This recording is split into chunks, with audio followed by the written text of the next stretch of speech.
Every sip of Coca-Cola brings you closer to the excitement of the FIFA World Cup 26.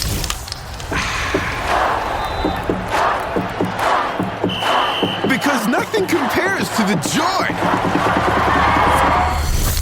So grab a Coke and drink in the FIFA World Cup 26. No purchase necessary. 13 plus in 50 U.S. states and D.C. with a web-enabled device. Ends March 1st with 8 entry periods. Rules at cokeurl.com/soccer rules. I had that dream again. My small business needs to hire, but I don't use LinkedIn, and I hire wrong. So then I'm doing IT, and when I go to plug the servers in, they become sentient, and they won't let us access our network unless we forward their chain emails and memes to more and more and more people, and then I wake up. Don't let hiring nightmares ruin your dreams. LinkedIn Jobs' new AI assistant finds and invites best fit candidates to apply, so you can discover talent you may have missed. Post your job for free at linkedin.com/quality. Start hiring today with LinkedIn.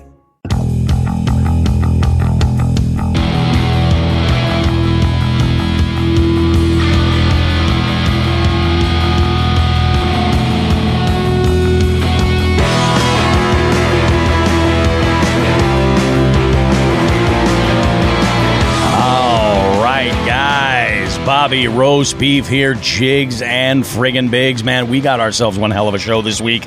You are going to be so delighted you're here. We have, it's a mashup this week. That's what we have going on. Yes, we do have a guest in the beef seat, but that guest that's in the beef seat is also co-hosting the show. What kind of madness is even happening here, guys?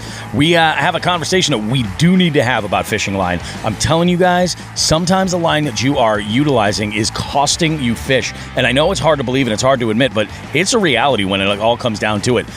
We also have an FTG this week that is absolutely awesome. And we have 4 different calls in the live well this week, 2 of them out of New Jersey, and very interesting phone calls. You guys are not going to want to miss this. Hey, remember, you can always follow and listen to us at your favorite podcast platform.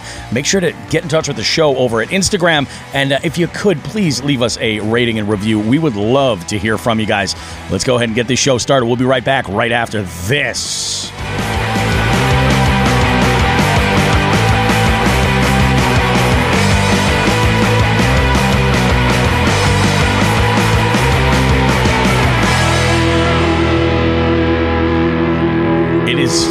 It is a magical Friday night here in I'd like to say the Disco Dungeon, but for those of you watching our jig heads that are seeing this, you can see that I am not in the Disco Dungeon. I am in my car. And why am I in my car on a Friday night at 7 p.m. as we record Jigs and Bigs? Story time. So, fellas, well, first let's welcome. We of course have Joe Brown with us, American Vet Fishing in the house. We also have Shan Willis with us, and Shan is a new jig head, but Shan was kind of introduced to the Jigs and Bigs world through Joe through Whatnot. That's right, Joe. Yeah, that's right. Pretty badass, right, man. Pretty badass. Shan, good to have you on the show, man. Thank you. Glad to be here. Yeah, glad to have you on. We're going to get to know Shan a little bit in just a moment, but let me clarify what's going on. So this is basically the extent of my week. I have had a lot going on as far as putting the show together. I've been working on a little bit of a project for a special, customized show open for next week's show at the live event, and that's kind of had a lot of stuff going. I forgot that my youngest daughter has a chorus event tonight, and my wife signed up to work a shift for her side job, and because she just can't say no when it comes to nursing. Like she just, if there's an opportunity to make some money that she's going to spend before she has it, she's going to take it. And she's out there doing her thing. Hey, fantastic, good for her. The problem is, my oldest daughter is in Vermont this week, and she's got nobody to bring her to this concert.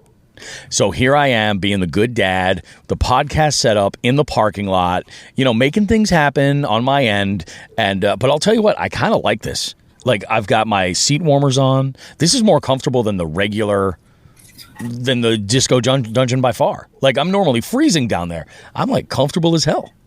The lighting is actually about as good as the basement. Yeah, it really is. The lighting is about as good, and nobody really wants to see any of this. But anyway, Joe, how's your week been?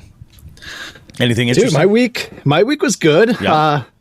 Not so eventful. You know how it is. We were just talking about that. Like, it's winter, but there's some things coming down the pike. That's true. That actually Bobby and Shan are 2 of the only people that know of them. Isn't this crazy? The power we have, Shan. Yeah, there's like 4 people that know. It's you two, my wife, and Taylor from Fish or Die. Oh, really? Okay, nice. Yeah, so guys, big things coming. So stay tuned for that. But outside of that, man, just ran a couple Whatnot shows. My first one. So Bobby, I know you haven't. I don't think you saw this. I've been having some interweb troubles. Last week you did too, right? Troubles. Yeah. You know, because I started running everything through OBS on my mirrorless.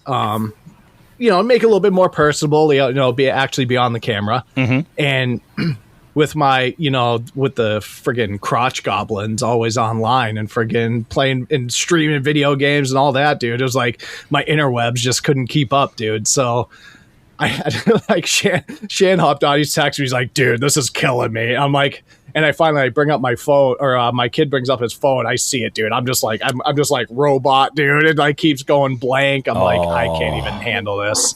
So I had to go buy. I bought like the highest tech fucking router. I got like with the satellite. What they call the mesh router system. Oh, yeah, that's what I use at trivia. Yeah, so I bought some Netgear Orbi, like the higher end one, and it's been mint since. It's been awesome since. Like, I had no issues at my other show, but yeah, dude. Outside of that, man, it's just you know, sling and tackle on Whatnot, work, and freezing my ass off waiting for the spring to come. 100%. Work. He barely worked this week. I did. I only worked like 3 days this week. Dude, you got to take advantage while you can. You know what I mean? Although that's right. It's coming up, man. Soon you're going to be, you know, trying to find like something to keep you occupied. Oh, dude, I know. But I'm going to. Going to. It sounds that way. You guys will hear about that soon. But dude, I was telling Shan this.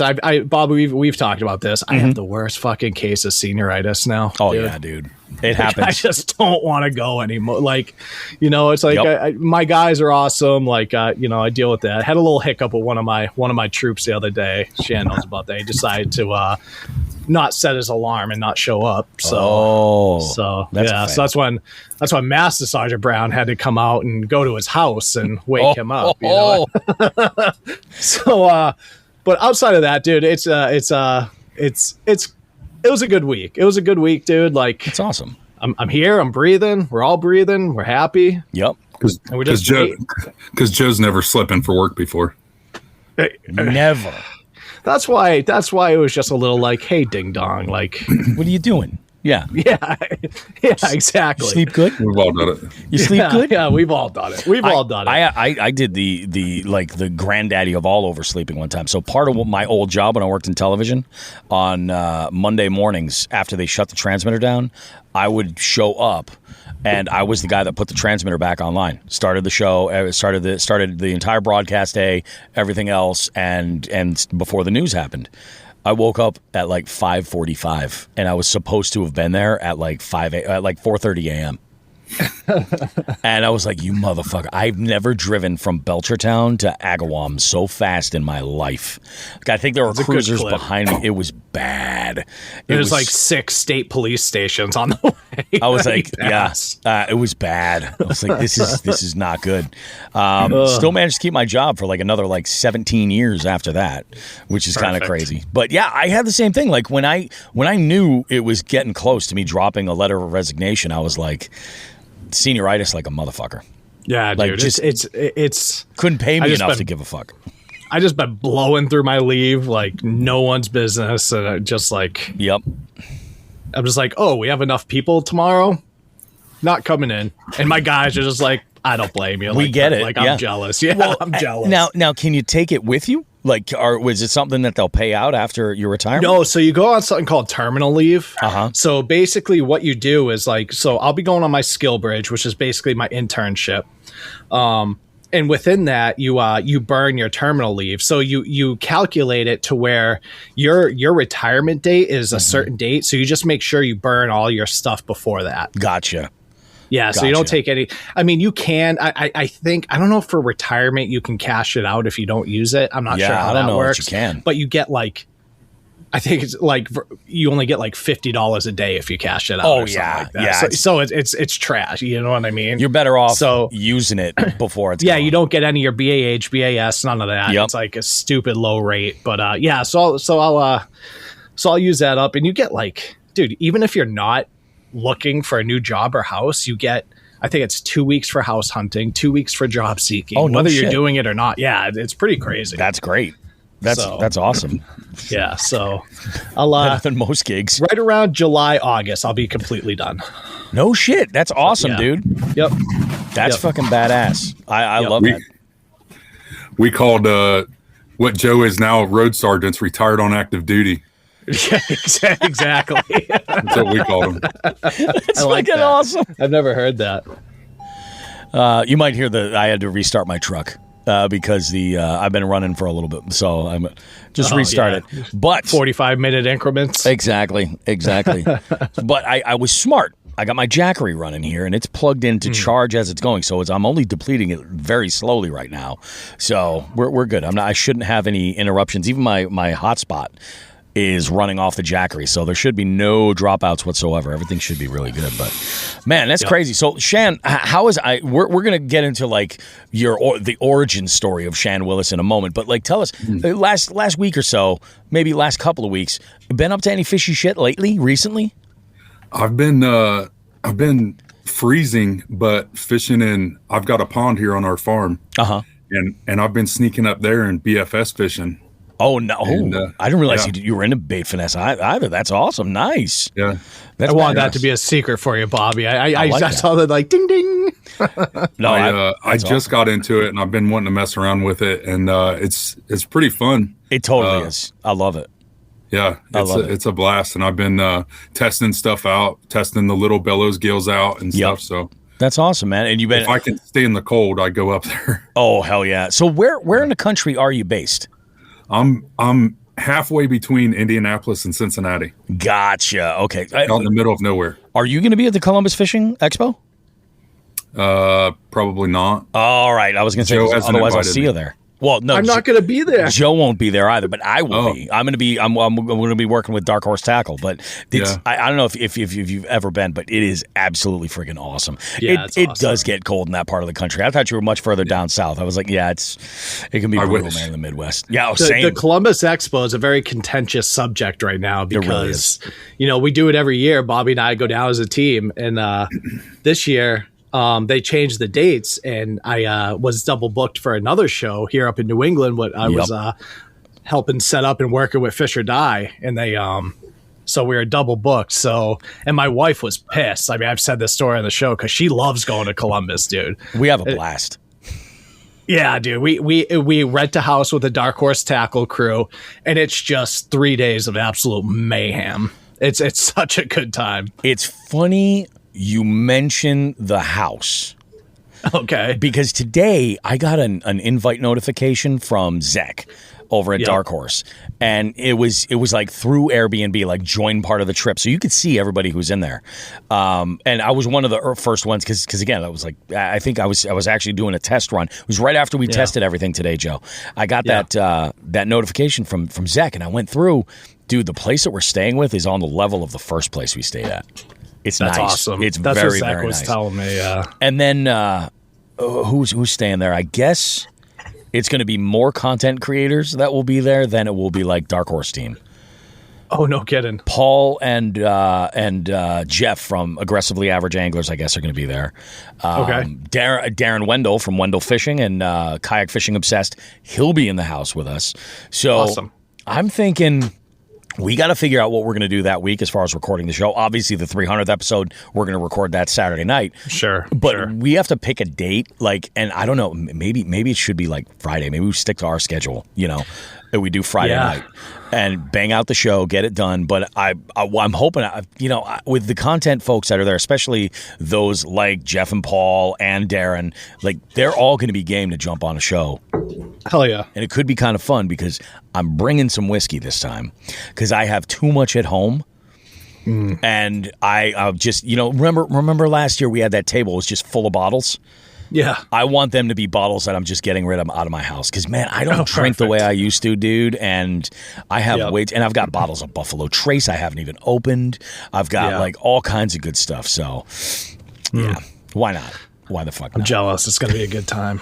I am kind of explaining this to kind of twist the knife a little bit, but I could tell. At the same time, it kind of kills me because I'm like, this was a year I was really looking forward to the New England show because of the Boston Anglers booth, and there's a couple other booths that are in there that haven't been there before, and I'm like, I kind of want to see what that's all about. So I'm going to have to live vicariously through you, but man, likewise.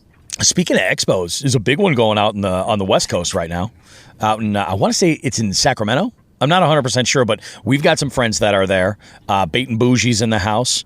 Jose Senko. We've got Dave Urquey is there with the Kayak City guys. Yep. And I've seen some stuff coming in there, and it's kind of cool. I don't think I've ever paid any attention to like some of the West Coast expos or anything like that, but dude, it's show season. Shan, is there an expo that you consider to be your like home base expo, or there are anglers who just never go to these? Yeah, Indianapolis has the boat and travel show. All right, I kind of hit that one, but nice. Cincinnati I think has one too, but I don't go to that one very often. All righty, okay, all right. Yeah. Eli's letting us know that Kayak City picked up Crescent. That was only a matter of time before that was happening. We all knew that's not a surprise in any sense of the word. Let's talk, Shan. Let's kind of get to know you, introduce you to the Jigs and Bigs audience. Tell us a little bit about like your origin story. Like, how did you fall in love with the outdoors? You're into doing whatnot. You make some content. You're on TikTok. You're on Instagram and on YouTube. Kind of walk us through the story, like the very beginnings to like where we are now, where you're like slanging baits to catch them, but also hawking baits on the interwebs. Yeah. My dad, when I was young, very young, he was very outdoorsy. Yep. And we fished and hunted and stuff, but fishing was a thing that we did. The bass fishing wasn't a huge thing. He wasn't real knowledgeable about the way the artificial lures and all that stuff with bass fishing. He was more of a live bait fisherman for, bluegill, crappie, all that stuff. We did a lot of catfishing. But as I got older and I got into high school, we grew up watching TNN when, all the fishing shows were on there, Hank Parker and all those. Yep. And I couldn't not fall in love with bass fishing. So I joined a bass club in a local town, wanting to learn more.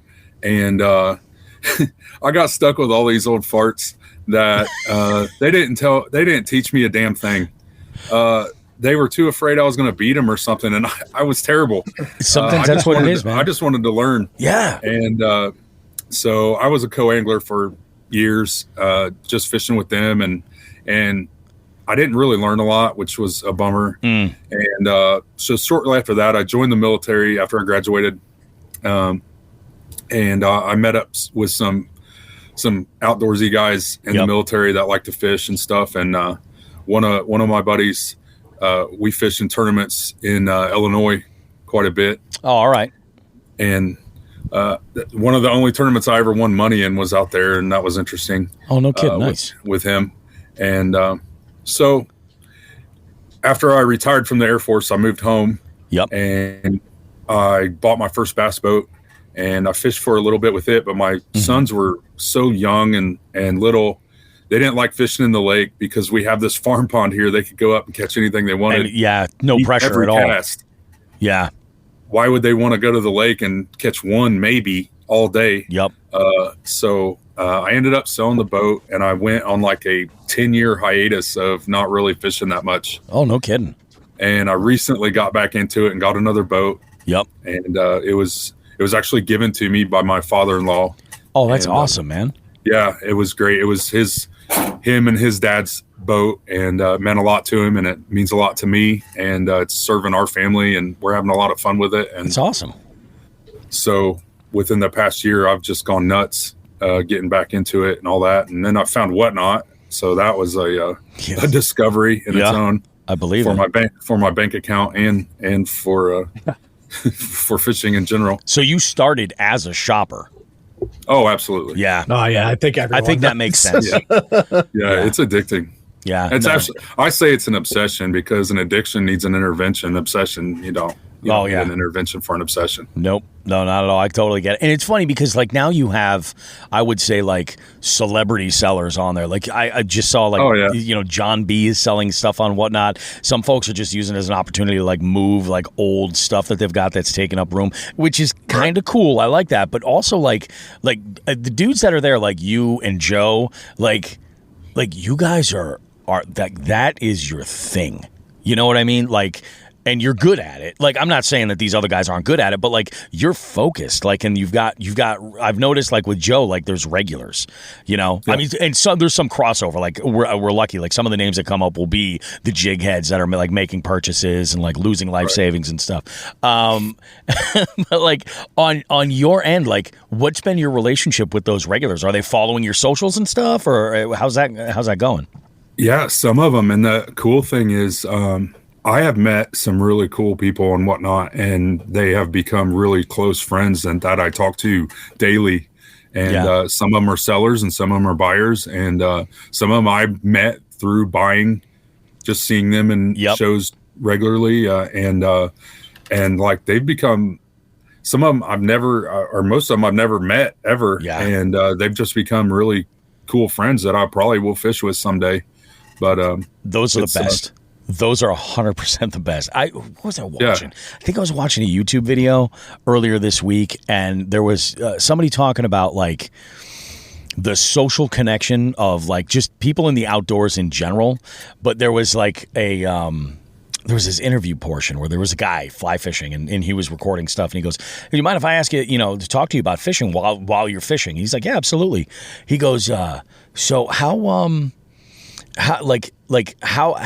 how has this become a part of your life, like where you've used it to like work through a process, like maybe a problem or something?" And he was like, "Holy crap, man." He's like, "It's funny, I'm kind of out here doing that right now." And he tells his story about how he has a family member that passed away and he's kind of been processing it. He's very close to this family member, and he was on a fishing trip that he just got back from with a friend of his. And he goes, us just being on the water, like he goes, all of my friends fish. Like that's how I met most of these friends. And I've kind of experienced the same thing because I've seen folks that will, like a good example, he's in here right now, Todd fishing in the sticks. Like we talked a little bit online and everything, man. We went to St. Clair and we fished. It was Easter weekend this last year. And I was like, dude, I got a homie for life. You know what I mean? And like, these are becoming like the folks that I'm like, and they're all over the country. It's the coolest shit. Between technology and something as like ancient really as fishing, you can create this amazing shit. It's just fucking cool. I know. When I first ran across Joe, I messaged him and I was like, you know what? I asked him in his show what branch he was in and stuff, and he said Air Force, and I was like, that's my guy. And I think later, we ended up talking later, and I was like, did we just become best friends? Like exactly. Man. Yeah, now we have like a 45-minute conversation pretty much every morning. Yeah. It's crazy. That's awesome, dude. That's one thing. The one thing I didn't expect, I found Whatnot on like I think on a TikTok ad, you know what I mean? And so I went in, checked it out. I was like, oh, there's fishing stuff on here, and obviously I got into buying and selling. But the last thing I expected, what I did not expect was it to be a community. And Whatnot is it's 100% a community. And that was something I did not expect. And I wasn't, not that I wasn't ready for it, but it was just like super humbling. I was like, this thing's awesome. It's like, no wonder why, this is becoming so popular. Cause it's not just, it's not just this quick, like it's wild how many of your buyers are reaching out to you, messaging you outside of like, just be like, hey, I gotta, I saw this in the background of your show. I just had a quick question and like, hey, thanks for this. Got your package. And, and it's just, it's a really quick growing community. That's like, just like really awesome. Yeah, for sure. No, it's absolutely badass. Now, Joe is kind of like on Whatnot. He's sort of become like the mega bass guy. Like that's his like where he leans. That's been my niche lately. I have heard that you're the 6 Sense guy, the go-to guy for 6 Sense. Can you give me like a top 5 of your favorite 6 Sense baits? Oh man, I'm curious because I've got a couple. I've got a couple that I'm like, yes, I love 6 Sense. But I'm curious if we line up on any of them. I'll bet you we do. I'll bet you we do. Now you're putting me on the spot. I love their soft plastics. There's so many soft plastics I just absolutely love because I do a lot of smallmouth fishing. Yep. And I can use a lot of the different stuff for drop shotting. So that stuff's in the top 5 for sure. Their cranks are the innovation with their cranks and their glides and stuff. That new judo chop glide bait is nasty. That's the stuff I got to fuck around with. And I think this might be a big glide bait year for putting the work in with one of those. We'll talk about that later, but when we get in the live well, I've been thinking about that a lot. But I haven't messed with that, but you're right. The cranks are amazing. And the crush is one of my favorites. This new option, see here, I'm getting a plug in. This new option, swim bait, soft swim bait is nasty too. I think it's gonna change the game. Really? Yeah. Okay. All right. Are you familiar with that thing, Bobby? I have not. I think I might have actually seen it on the website. Yeah. I don't. You can put the hook on the top or the bottom. Oh, that's nice. Hence the option. Yeah, that is very nice. For me, like a lot of the 6 Sense stuff, I am a sucker for the Divine Swim Jig. The OG one, screw lock keeper, like it is just. I've caught more big fish throwing those on like a half ounce with like a big paddle tail, like a 5 or 6 inch, and I've caught more absolute donkeys on that. It is it's my favorite swim jig. The Provoke 106, I caught my first 6-pounder on. Amazing. This is a great story. I was fishing with, is another situation, like met somebody through the show. I was fishing with Chris Tabari, and he was telling me these amazing stories. He used to play bass in Today Is the Day. Like, he's toured like with Motorhead and shit. He's sharing all these stories. We're just having this amazing conversation, and out of nowhere, this massive face of this largemouth just slides into frame, right behind my jerkbait, and I'm like, oh my God. And I saw the eat. It was magical. It was just magical. Those are, and like I said, the crush. I think the crush is one of my favorite square bills. 100%. Oh yeah, it's great. I don't really throw much for freaks. Yeah, but it's badass. Now let's talk about like other species and stuff, because like you mentioned early on, like you were fishing with your dad and he wasn't big into bass. Like, what are some of your favorite species to target that aren't bass? Oh, I mean, crappie and bluegill are fun Always with the kids and stuff, and crappie's awesome to eat. I enjoy catching the pike that I catch sometimes. Oh yeah, not necessarily when I'm targeting the smallmouth, because they've run away with a couple $100 of my baits.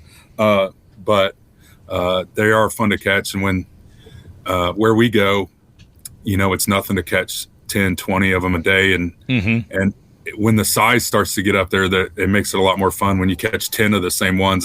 After that many, you're kind of like, okay, leave it alone. No, I think that's absolutely and badass. It's on that swim jig you're talking about. I was wrecking the pike on that. Really? Yeah. Oh yeah. Nasty, just wrecking them. It's funny. I caught my first ever steelhead on one of those swim jigs. Now that I think about it. It was at St. Clair. We don't have steelhead up here, but I was like, you got to be kidding me. This is absolutely insane. It's I'm gonna have to toy around with some other stuff. So as far as like other species, you mentioned BFS earlier. Bait finesse with like those smaller species is a blast, because like you get a slab crappie on wicked light stuff, and you're power fishing, you know what I mean? But you're just doing it on such light gear. It is exhilarating. Like I caught, what was it, a 13? A couple of 13s over at your favorite spot, Joe. Yeah. Giant crappies, and I was like, this is exhilarating. This is like amazing. It's just out of this world. So let's dive into bait finesse a little bit. Like, what was it like dipping your toe in? What did you start? Like, walk me through your rig. So my first rod was an accident. Years ago, when I had my boat the first time, I bought, Bass Pro Shops made their cranking sticks. Mm-hmm. They're really nice, glass rods and stuff. Yep. And for some reason, I bought a medium light one, and I didn't even realize back then that I'd done that. Yeah. And I was looking at it one day not too long ago, and I saw the lure rating on it was super low, and I was like, I can sling a finesse bait with this. Oh yeah. So I started out with I went cheap. I just wanted to test it out. I went with a Cast King Zephyr. Great reel. Yeah. Yeah. And so I'm throwing tiny little cranks, little smolts, megabass smolts. Yep. Flinging them and catching bass on those. That's a lot of fun. Oh hell yeah. But since then I've got I picked up a Bass Pro Shops Carbon Light in super finesse. Oh yeah. And I paired it with a Arc BFS reel. The Gravity.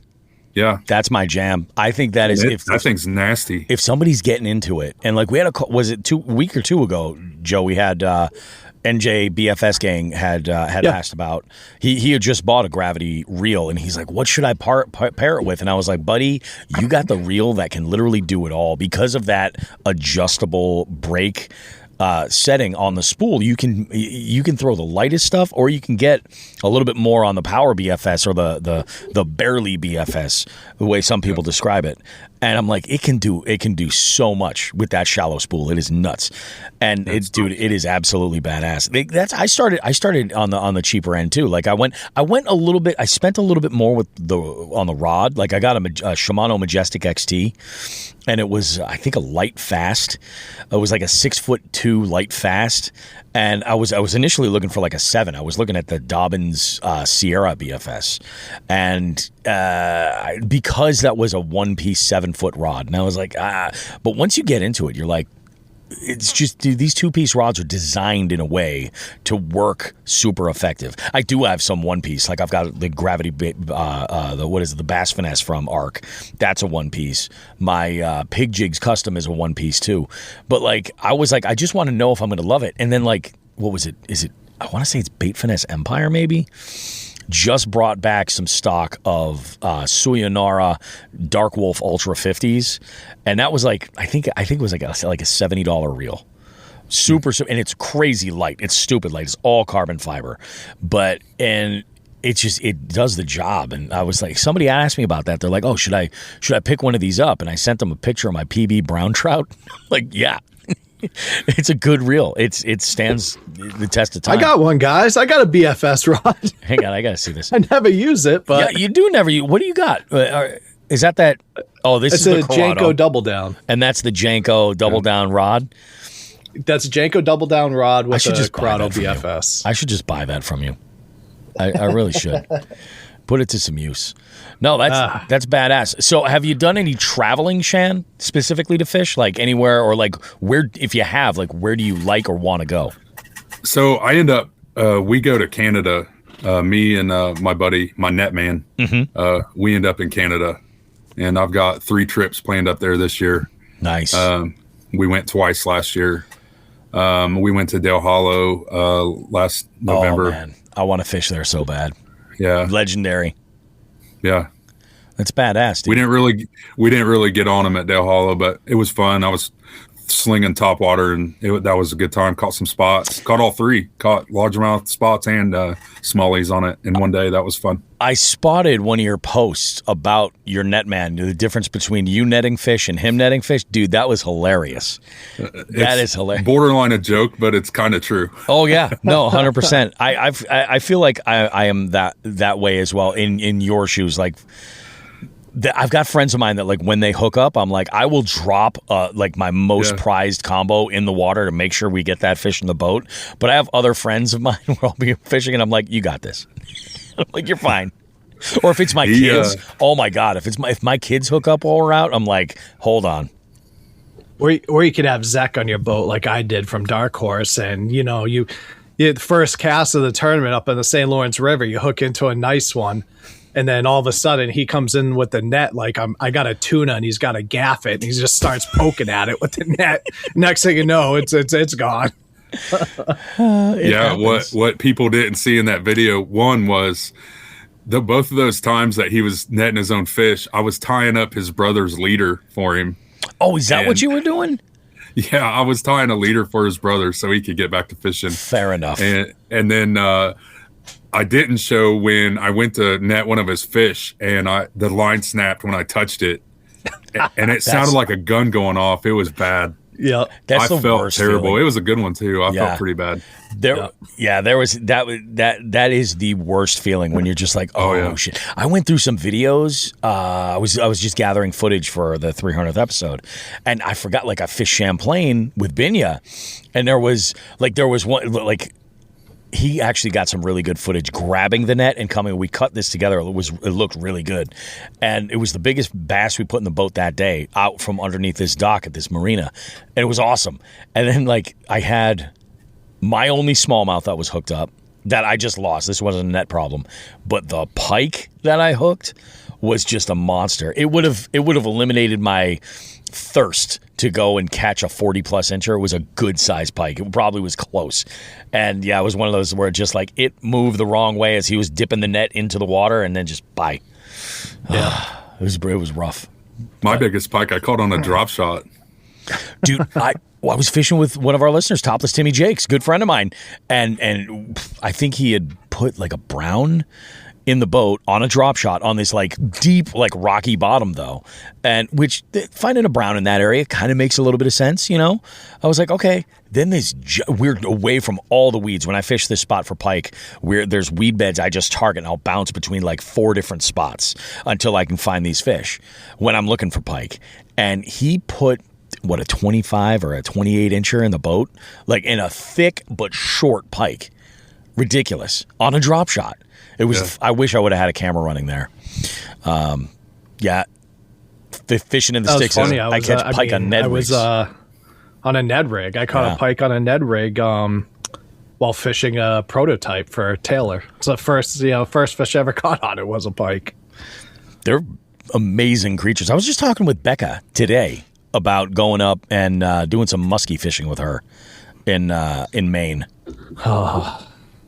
The fish of 1,000 casts. That's what they say. 10,000 casts. Yeah. Yeah, fish at 10,000. You're right. And actually, muskie in Maine have been making, like, news lately. Like, now that's why I saw something recently. Yeah, I came across a muskie podcast Instagram page, and there was like some kind of a post where they're just like, yeah, we need to do something to get, like, these people in Maine to, like, cancel this, like, catch and kill muskie tournament or something, because there's a lot of folks that are like, it's a problem up there.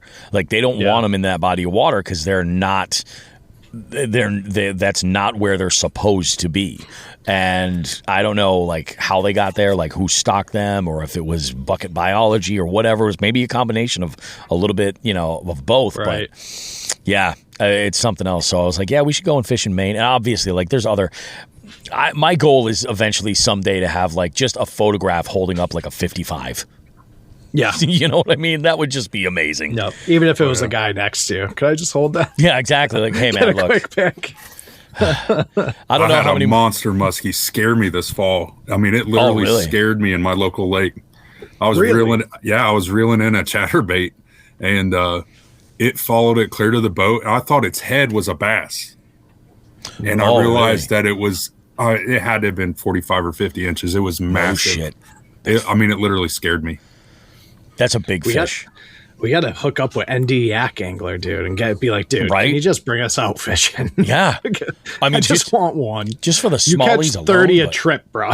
And he throws the most insane shit, like the most novelty stuff sometimes. He's like, yeah, we'll give this a shot. And it's like, I would smash it. Unbelievable. Ugh.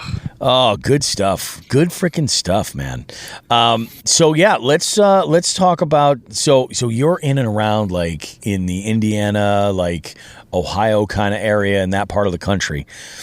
We got to talk a little bit of food, because mainly I haven't eaten yet tonight and I am famished. I told my daughter, I was like, when you're done, we're going to grab something to eat. So, like, I haven't even asked this question in a while, but, like, let's say, like, one of my favorite things to do is, like, go out first thing early in the morning, right? Fish until, like, especially in the summer when it gets really hot and uncomfortable, like about 11:30. Then I'll go out and have breakfast. And I'll probably go back out later that night. You know what I mean? Later after it starts cooling off and the sun starts to go down. But in that off time, I'll go and find like a late breakfast or lunch or whatever. What is like your like go-to spot? Like what's the routine? Oh, man. It's really hard not to hit up our local, we call it the Dairy Cottage. It's hard not to hit them up. They got fried chicken and ice cream and all that stuff. It's on the way home. So it's pretty hard not to drive through there. My wife always wants a big vanilla Pepsi from there. So. Oh, yeah. Yep. I hear that. Can't pass it up. No, and bringing home a little treat for the wife is not a bad thing. Usually. Well, sometimes she's with me. So. Oh, that's even better. Dude, I'm so jealous. Both of you guys, you both fish with your significant other. And I'm like. Oh, I don't like fishing with her. She kicks my ass every time I go. Dude, I wish I need my wife to have one of those days. Oh, yeah. She wears me out. But the thing is, she doesn't give a shit. That's the problem. Like, I've seen Joe and Meg fish together, and Meg fishes. You know what I mean? When I'm on the boat with Holly holds a fishing rod. That's it. You know what I mean? And I'm like, all right. Like, okay. And it's one of these things where I have, except for when we got the boat. Remember, Joe, the first time she decided she was going to use the back casting deck to sprawl out and take a nap? And it was great, but I was like, this is a mess. I need her to have one of those days, you know? Yeah. But my wife, all she wants to do is throw a wacky rig. That's all she wants to do, and she's good with it. Yeah, she can skip that thing under cover and everything. That's the best. She wears me out, but I force her to throw other stuff, and then she ends up beating me. No shit. Oh yeah, it's a good time. But I love it when she goes. That's good too, because then you can walk away and say like, well, you know, clearly, when it comes to like guiding, you know, as far as teaching these skills, you know, I'm just. It's my gift to the world. It's what I can do. I'm sure she'd love that. Oh my goodness. You're welcome, babe. Yeah, exactly. So let's dive into this. Would normally be like the final question of the interview, but I'd like you to share two stories with us and the Jigs and Bigs audience. One of them would be like the moment on the water that you're like your go-to story. So like if you're at like a party or a wedding or something like that, and somebody says like, "Oh, hey, I understand you fish." Like, what's that story you're going to share with them? And then the other story is like. And this is a harder one to tell because no angler has a shortage of them, is the biggest epic fail on the water. Oh, that's easy.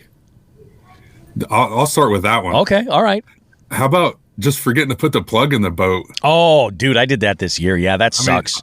I just did it. And I have a sticker sitting on my counter right now I ordered that says, don't forget the drain plug, and I'm putting it right where I unstrap my boat at. Yeah. Never again will I do that. That was terrible. Well, what was the outcome of it? I was standing in water at my feet when we went to take off, and I was like, where the hell is this coming from? And my bilge quit working. Oh, that's bad. Yeah, that's real bad. That was awesome. Luckily, I could see the ramp, so we zoomed back to the ramp and got the boat back on the trailer and drained it out. Took back off. Yep. No, that's and good. My boat doesn't leak a drop when we go, and I was like so upset. It even inflated I had my inflatable vest under my seat. Oh yeah. And I opened my seat up at the end of the day when we were done putting stuff up. I opened it up and it's fully inflated in there. I was so pissed. That sucks, dude. When it happened to me, it was nowhere near as bad. It was after a series of a few days of like real heavy rain. And the ramp I was at is super steep. Like it's a crazy hill. And I'm backing down. And you know who I was fishing with was Adam Ducharme. I was fishing with Adam. And you know, I'm like, holy shit. I'm like, there's a lot of water still in here. Okay, I was like, I'm going to give it a second, you know? So it was good to go. And I just never put the plug in. Like I just never put the plug in. So I said, okay, that's fine. We'll keep going. You know, we'll set everything up. We get out on the water and my bilge kicks on. And I'm like, that's weird. And it hit me. I knew it. I was like, you son of a bitch. You never put the goddamn plug back in. So Adam I don't know if there's any video of this because the camera doesn't look that way, but he's hanging off the transom, reaching down and holding on to the outboard to plug in the plug into the spot. He gets it in there, tightens it up. We just let the bilge run until it was good, and then it was fine. It was no problem. But man, I can't imagine that happening with your bilge going out. That's got to suck, dude. All right, so that sounds like one hell of an epic fail, though. But what about the story that's like your go-to story?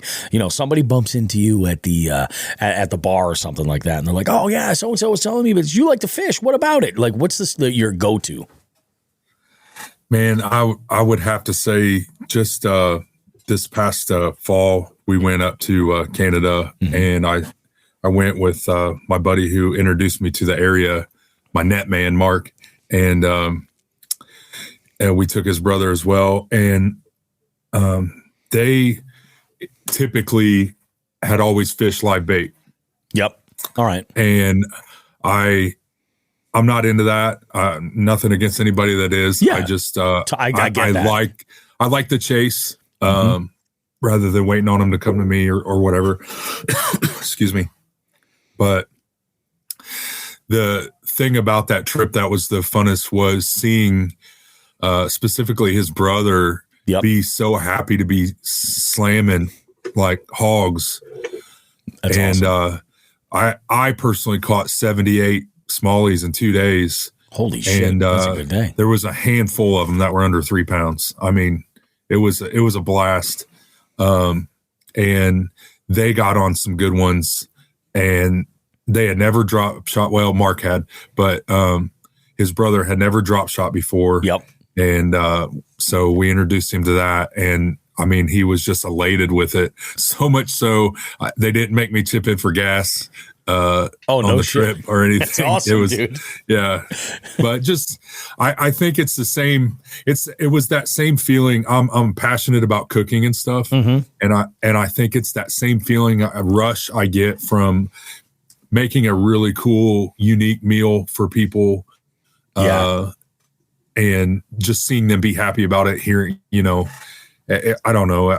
That's an odd comparison, but his brother was so happy, and Mark talks about it. He got the name Net Man from that trip because I mean he was in the middle of the boat and he was just netting fish, netting front to the bow, bow to left stern and right. constantly. And that's awesome. He told me, I was like, dude, I'm so sorry that you were netting fish so much. And he's like, I don't care. This was the greatest thing. Totally. So, no, absolutely, man. It's funny that story reminds me of this time where, Dark Horse Tackle put out this, it was a bait from, I think it's called Dangle, and there's two. They're inline spinners, like the most like entry level artificial bait, like most people will like usually fool around with, and they're all brass or they're all silver. You know, they're an odd weight too. Like I want to say it's like 3.5/16. It's so bizarre. It is. And there's one that's called the Cannon, and I think one that's called the Clutch or the Snatch or something like that. And it's there's two different blade styles, and I picked up a bunch of them because, you know, I mean, I do a lot of multi-species fishing too, especially like with bait finesse stuff, and inline spinners will catch everything. It's just awesome. So it was Father's Day, and I was like, oh yeah, Dad, here, take this. I was like, give this a shot. And he put it on. He caught the biggest smallie he's caught in years. And this was on Father's Day. It was awesome. It was over at Lash, actually, is where it was. And he was like, holy crap. And I think he was like, I was fishing pretty fast. So I'm like, the trolling motor's on, and I'm just going like, you know, different spot to spot to spot, following along the structure. And I'm fishing pretty quick. And he's got like one rod that's got like a shiner on it or a night crawler or something, and then he's got this inline spinner that he's just kind of like casting, just nonchalant, just like, you know, chuck and wind. He hooks up. He's like, holy shit, this is amazing. So it's like, it's cool. Like, they're also like, same thing. I was out with him and I was drop shotting like 80 feet of water up against this dam. And do you know that pattern where it's like a white bait, but you see it in saltwater all the time, but it's got a red head? Yeah. So I was fishing a pearl, like a flatworm style bait, and I took a red spike it marker, and I just drew around the top. I was like, I'm going to see what this does, you know, just for shits and giggles, because I am a believer in adding scent and color and customizing your stuff anytime you can. A little bit of a variation can sometimes be what makes the difference. So I'm throwing this, and he's like, does this stuff really work? Does it really work? And he threw some like tiny, like a micro tube style plastic on a small jig head, and he was like, he just colored red like all over the thing, and he hooked hooked into like this tank bluegill, like the size of my face. It was enormous. He's like, I don't know, man. He's like, I think there might be something to that. I was like, I'm telling you, it's so cool when you can introduce something, you know, a different style of fishing to somebody, and they're just like, they just eat it up. The same thing with bait finesse happens all the time when I bring people out. I love it. Yeah. You know, that's freaking awesome, man. That's absolutely freaking awesome. So I should say to the listeners, you know, we had a massive technical difficulty. So if you're hearing the show right now and you're like, God, you know, something sounds a little bit off. It was this massive technical difficulty. The internet died. I had to pack everything up. And then once, you know, everything was all straightened out and finished at my daughter's school, we hightailed it back home. So now I'm back in the disco dungeon and all as well. But we're going to keep going and get through this this segment here, and then you guys will be none the wiser other than me telling you about this now. But if you're like, hey, you know, this sounds a little bit different. Something sounds a little bit more like it is normally. Yeah, this is where we are. You know, it's funny, Bobby, because I texted Shan right after. I go, dude, this show's been going since 2020, and I'm pretty sure this is the first time this has ever happened. I know, it's great. Like, technical shit happens. Like we recorded in St. Clair, and the Roadcaster would just like fucking shit itself. And then there was a couple other times where, like, you know, that's the thing. Usually I roll with like all the stuff that I need to, you know, as far in like I had separate power supply, I had everything but like multiple recorders, but I had tested everything day of. And the one thing that failed was the goddamn hotspot. So yeah, we'll have to fix that. But hey, it was cool because Joe and I like took over the show and we were messing with. We were still on here for like 10 minutes. Good. I'm glad. Joe got on the phone with you, so then I took over the show. It was pretty dope. No, that's good. That's really good. I got a couple of messages from a couple of jig heads that were like, oh yeah, we'll try and be back on. And I'm like, you know, well, let's just get this sucker done. You know, this way that it's not, you know, we won't have to be derailed or anything like that. And try and figure all this stuff out and get some jig heads in. But we will again, like, this is not the norm for jigs and bigs. Shan, do you have anything specific that you want to jump in and like talk about before we move into headlines? I mean, we can make it weird for a minute. I'm all about weird. I'm the fish whistle guy. I'm all about weird. So, oh God, I gotta keep straight face. Do you guys like ever think about in life, like your top, say, 3 investments in life or whatever? Yeah, all the time. Okay. So I was thinking about mine driving the other day, and you know, my first one I think about is the engagement ring I bought my wife because it was obviously a good investment because she's awesome. Sure. And the second one was LASIK eye surgery. Best money I've probably ever spent. I've heard that from a lot of people. Oh man, it was the best thing I've done. Mm-hmm. And then have you guys ever used a bidet? Yeah. So in Hungary, I did. Never in the U.S., but in Hungary, I did. Oh yeah. So I'm waiting for Bobby here. I haven't used a bidet that was like hooked up to plumbing. What I have used is what they call a field bidet, which is essentially it's a bottle that has a neck that's a sprayer that's kind of looks like a J. It comes out and then it angles back up. So when you're out in the field and you're like, you know, handling business in a hole you've dug, and you don't want to use a pine cone to fucking wipe your ass, you can take this thing that's full of water and use that. It's fabulous.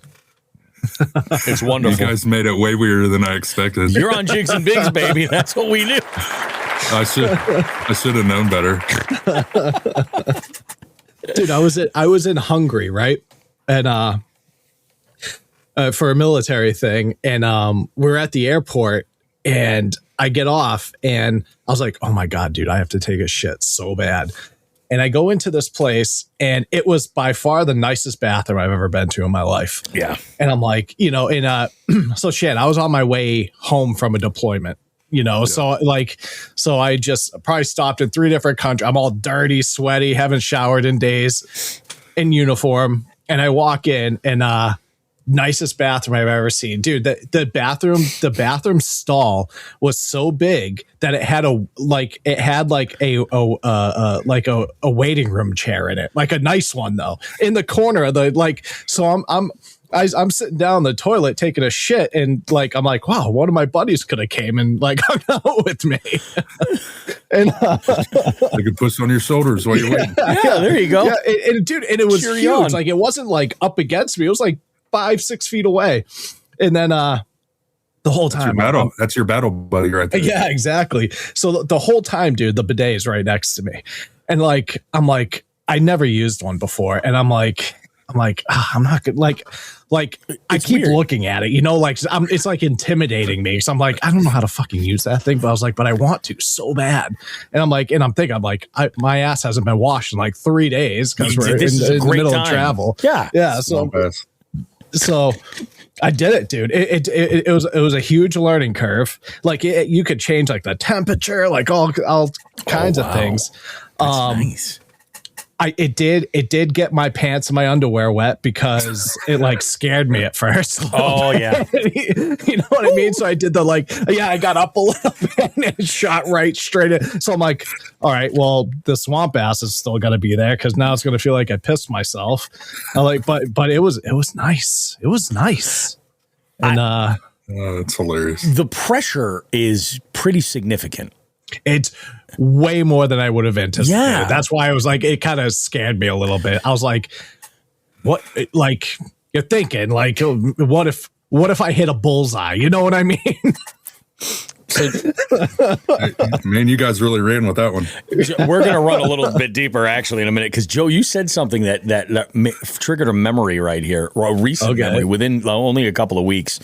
And while we're talking about shitting, I'm going to tell you guys about a dream that I had recently.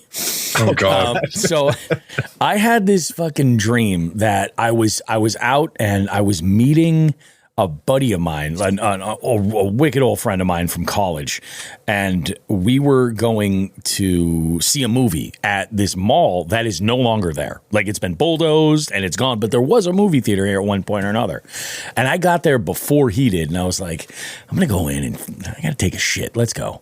So I go, this is fucking ridiculous. So I go in and like for some reason in my dream, like every fucking stall had like a comical fucking log hanging out of it, or had like somebody was fucking in it, or it was just destroyed. Like I'm talking like broken porcelain, like just like it was like it made CBGB's bathrooms, if you know, seem like, you know, like Buc-ee's. You know, that's what it is. So I'm freaking out now. I'm like, what the fuck? Well, I'm going place to place. I'm looking around. I was like, yeah, can I use your bathroom? And I go in, same thing. It's like one of these 3 options. And I'm like, what the fuck is even happening here? Like there's a pandemic or something. So I tell I bump into my buddy and I was like, look, man, I go, I got a fucking shit, dude. I was like, so he's like, me too. I'm like, no way. So he goes, you know what? Let's go and we'll go grab some snacks at this place for the theater, because like nobody fucking buys snacks at the theater. And he's like, we'll go here. And I was like, I'm sure they have a bathroom there. And somehow these 2 places that are nowhere near geographically to one another in Western Massachusetts, we end up over this other place, which for some reason was like an old shut down school that for whatever reason had a convenience store there, because that makes sense, right?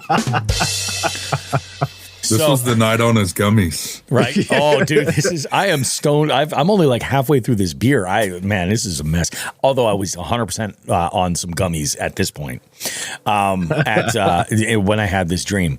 So I'm like, all right, cool. We go into the gas station and or the convenience store, and the guy is like, yeah, he's like, no restroom for customers. And I am not that guy who's like, oh, okay. I'm like, I will shit on your floor right now. I'm like, I don't care. You know what I mean? I'm like, I will. I was like, so if you can either let me use your bathroom or you can be cleaning up your floor. The choice is yours. It's not mine to make.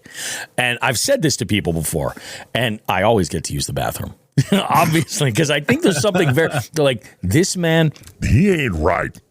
So the guy's like, yeah, no bathroom for customers. And we're like, okay, fine. So we go into this old like building. It's like the school. And it's like, when I say old, like it's like fucking wood is like broken. It's just covered in dust. It's like a bomb went off 50 years ago.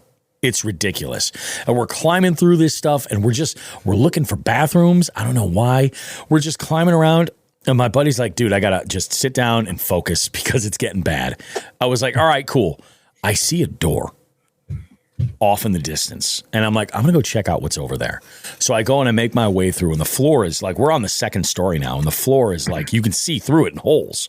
And I'm like, I'm making my way over, and I open up the door. And as I open the door, it was like a transition in a movie from like this, like wasteland to the most pristine. It was like walking into the bathroom of like there's just like an old Polish lady like that just was just housekeeping constantly. Like it was beautiful. Everything had like gold trim and like it was pristine. And this is so weird. I opened the door, and it was like a transition from one movie to another, like traveling through time or something like that. I open the door, and I look in, and I see the bathtub to my right. I see the toilet right in front of me. And then to my left, I see the vanity, the sink. And as I look over, there's a door. This is fucking weird. I look through the door, and it's a bedroom. There's a bed there. And have you guys ever been to a picnic where like people have those nets that they put over like a platter to keep the bugs from getting it, whatever? Yeah. There was one of those like a giant mosquito net that was like a standalone unit on top of this bed. Somebody was laying in there sleeping. They wake up, they scream. I go and I turn around, I start running out, and I fall through the floor. I'm like, holy fucking shit. I take off. I wake up. The first thing in that comes to my mind was like, I'm like, what the fuck is this? I shit in the woods for fun. Like what? Why did I not just go fucking find a wooded area and fucking leave my mark? I was like, what the fuck is wrong with me? So yeah. Thanks, Joe. So one last bathroom story from me. This is a doozy. So I'm at the boat ramp, right, with my wife. We're launching the boat, right? I'm at Barton's Cove, Bobby. They have one porta-john that's always there. Yep. Right across. And she's like, all right, I'm going to grab some stuff, put it in the boat. I was like, cool, I'm going to take a leak real quick. And she's busy doing, I open the door, and like the shit is to like like up to the top. Like it's going to stab you. The smell is just like, I was like, nope. Like I just shut the door, and I was like, I'll piss off the boat later. And, and she was doing stuff. So she didn't it didn't register to her that I just like opened the door and like it wasn't back happening. Out. Yeah. Yeah. So she's like, oh, you know what? I'm going to go real quick before. I was like, no. Okay. Oh my God, dude. Oh my God. Oh God. So, and I'm like right near like where the thing is. So I hear her. And so I'm probably like 20 feet away. And the door opens, and she was like on her phone, you know? So the door opens, door closes, and I just hear, and the door just fling open. And she's like, how did you? I was like, oh, I didn't. I opened the door and left. She's like, you fucking asshole. You piece of shit. That's amazing, dude. You totally set her up for that, too. That's great, dude. That's awesome. She's like, they don't ever clean that thing. I was like, I'll be honest, babe. That one's actually usually pretty clean. I don't know what happened. But sometimes it's just the wrong day. You know, could be a whole segment. like boat ramp porta-john stories, because like sometimes you find that unicorn where it's like, and this has happened a bunch. It's like you're showing up to the spot where the stocking truck is there, and you're like, holy shit, what good fortune! But sometimes you show up and that giant truck with a hose on it goes by, and you're like, oh, that thing's either brand new or it just got cleaned out. Yeah, there's nothing worse than the last day of a holiday weekend. Oh yeah, stay out, just stay out. That's It's such like a bummer for us. Like, I don't know how it is by you, Shan. Like we don't have like facilities at our like boat ramps and stuff. And then I go up to like St. Lawrence River or go down to like Hartwell or something, and they have like the nicest bathrooms right at the boat ramp, like several stalls, like clean, like big like bathroom houses. I'm like, motherfucker, you know, here I am getting AIDS trying to take a piss. Come out with malaria and stuff. It's brutal. It's when you can hear somebody gasp or retch from inside. You're just like, yeah, I'm staying out, man. I'm going to release a brown out here. That would be me. Yep. Yeah, that is brutal, dude. That is fucking brutal. All right, why don't we go ahead? We'll get this headline out here, and then we got some stuff to talk about afterwards. We got fishing line to talk about. We got an interesting little FTG and a bunch of stuff in the live well. I think we're going to have a lot of fun at the live well. So let's go ahead. We'll bang out this headline right here.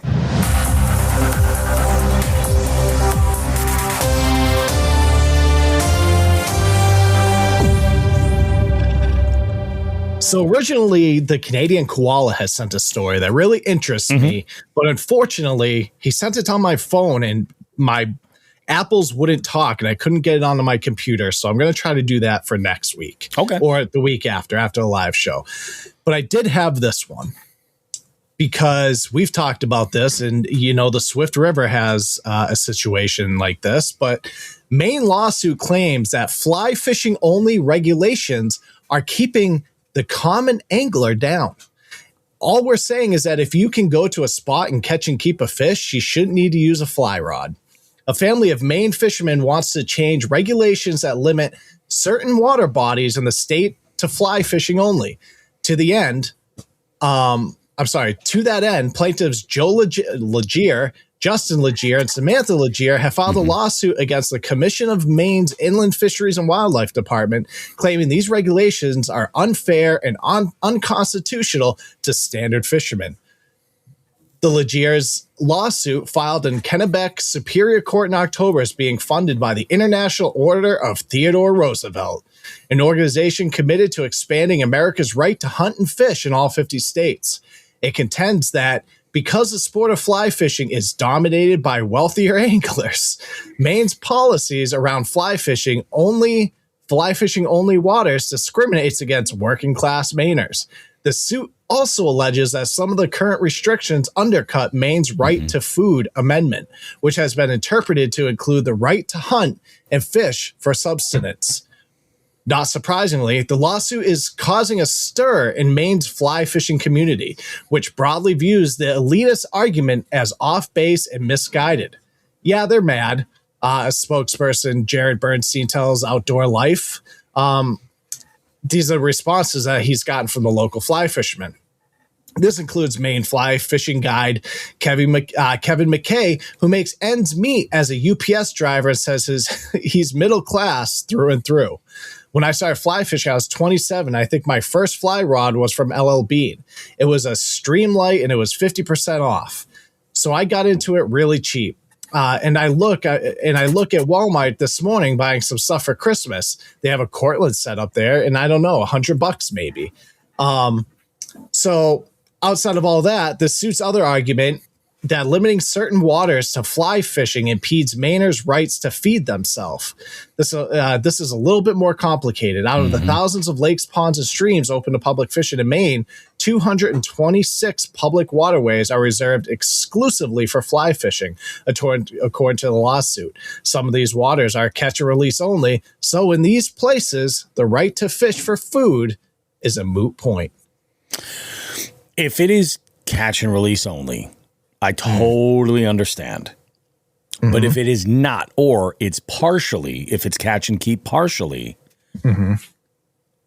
I think if they stock it, they shouldn't have the ability to put that kind of restriction on the method that you fish. Sure. You know what I mean?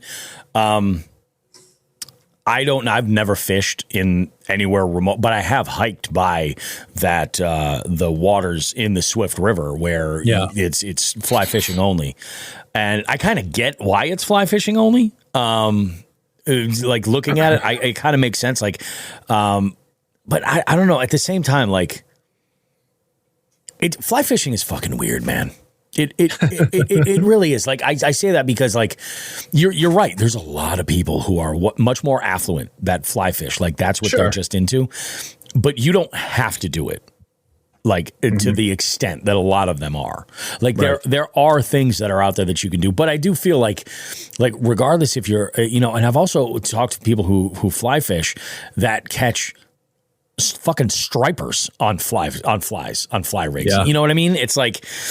So, I don't know, man. It's a tough. I think that the state probably has a little bit more explaining to do. like as to like why. Yeah. But I don't know. It would kind of piss me off, especially with Maine being this state where like they are all about the cold water fish. They're all about their trout species. They're all about. I think it's one of the only states where you can get like a species of grayling. If I'm not mistaken. Oh, interesting. Okay. I believe I could be wrong. Yeah. But I don't know. It's like I just know that they do. They love their cold water fish, and I don't know. What do you think? I feel like I feel like this was a very one-sided article in the aspect of they say there's 226 bodies of water that are fly fish only, but how many are not? Yeah. What's the ratio? You know what I mean? Yeah. Like, what's the ratio here? That makes sense. Like, what percentage? That makes sense. Yeah. Well, yeah. So if it's 50%, that's like, that's a real problem. Think about how many conventional anglers are versus, fly fishing anglers. It's probably, 7 to 1. You know what I mean? So it's, I don't know, tough sell for me. I understand the lawsuit. I think their approach on it with the subsistence law, the right to feed yourself, is a great angle, and I'll try to keep up. I'm looking up on ChatGPT to get a rough idea of the percentage of waterways that are restricted. So Maine has thousands of public waterways, more than 6,000 lakes, ponds, and 30,000 miles of rivers and streams. According to recent reporting tied to a lawsuit over fly fishing restrictions, about 225 lakes and ponds are designated fly fishing only by the Maine Department of Inland Fisheries and Wildlife. Roughly 1,200 principal brook trout fisheries, a subset of key trout waters, around 200 waters, or 16%, are fly fishing only. If you look at acreage of all of Maine's waters, the share that is fly fishing only drops to well under 1%. Okay, so then this is probably like a river, a stream, or whatever that they just live local to, and they're pissed that they can't. It very well could be, yeah. But I do think, like, if they're stocked waters, I'm like, that gets real muddy. I'm like, if you're stocking fish, and then you're saying like, oh, but you have to catch them with this specific method of fishing, right? It's like that. I mean, let's be honest. Like, let's say you lost a job or some shit, and you're like, hey, I've been paying my taxes for whatever. I'm going to go limit as often as I can, and put some trout in the freezer, and it's not illegal to do so. Like, I'm going to do it to the T of the law, to the letter of the law, do it the right way. But then you're like, oh, well, that's cool. Now I just have to buy this equipment and then learn how to do it. If it's that one thing. Yeah, that's kind of crazy, dude. You got a standpoint on it, Shan? Yeah. I just would want to know why. Like, other than, are you just catering to fly fishermen, or is there a scientific reason to why you're limiting it to just fly fishing? And you mentioned grayling. The only grayling I caught in Alaska on a fly fishing. Oh, really? No shit. Yeah. Don't tell anybody that. Yeah, no, I won't. I was watching an episode of Outdoor Boys, and he caught a couple of decent grayling, I think when he was like hunting for like walrus tusks or some shit like that. That dude's nuts. Wow. One of these days we're gonna get him on the show. Like, one of these days he'll lower his standards to be on Jigs and Bigs, and we're gonna have Outdoor Boys on the show. Awesome. Dude, that is fucking wild, man. So why don't we do this? We'll regroup. We're going to pivot here. We're going to take a quick break and come back. Segment number 2, we have one of the most unique FTGs like we've had in a long time. And we have to have a conversation that is going to hurt, and it is about fishing line. We'll see you guys in a bit. Don't go too far. More Jigs and Bigs goodness coming up right after. The world moves fast. Your workday, even faster. Pitching products, drafting reports, analyzing data. Microsoft 365 Copilot is your AI assistant for work. Built into Word, Excel, PowerPoint, and other Microsoft 365 apps you use. Helping you quickly write, analyze, create, and summarize. So you can cut through clutter and clear a path to your best work. Learn more at Microsoft.com/M365 Copilot. And perhaps play a little game called Just a Tip. Just for a second, just to see how it feels. Or ouch, ouch, you're on my hair. Okay.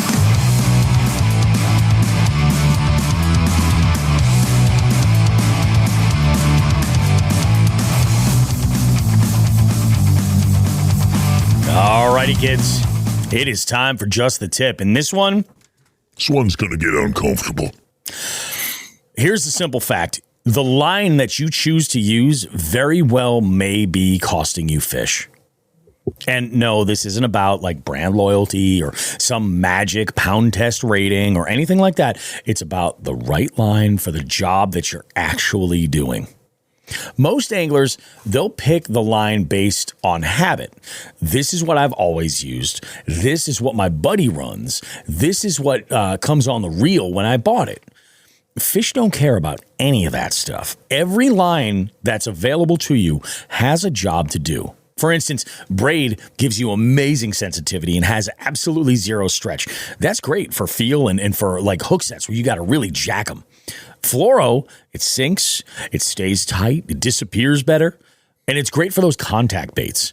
Mono has some stretch, and it floats, kinda, and it forgives, and that's really handy for some moving baits. The mistake isn't using the wrong line, it's using the same line to do every job. Too much stretch, you can miss fish. No stretch, you can rip a hook out. Line that sinks when it shouldn't is a giant pain in the ass. And line that floats when it matters, that's helpful.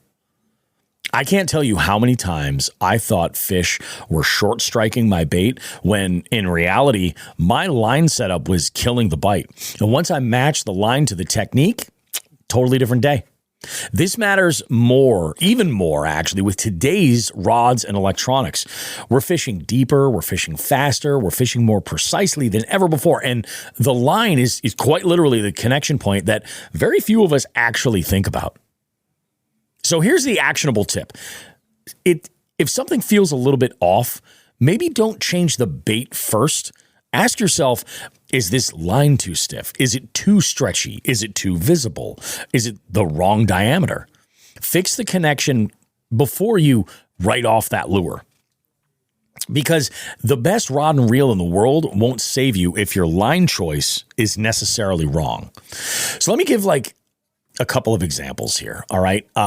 One of the things like, and I don't want to say that there's a hard and true, like you use this line to do this job. I mean, there's some rigid stuff you could put together.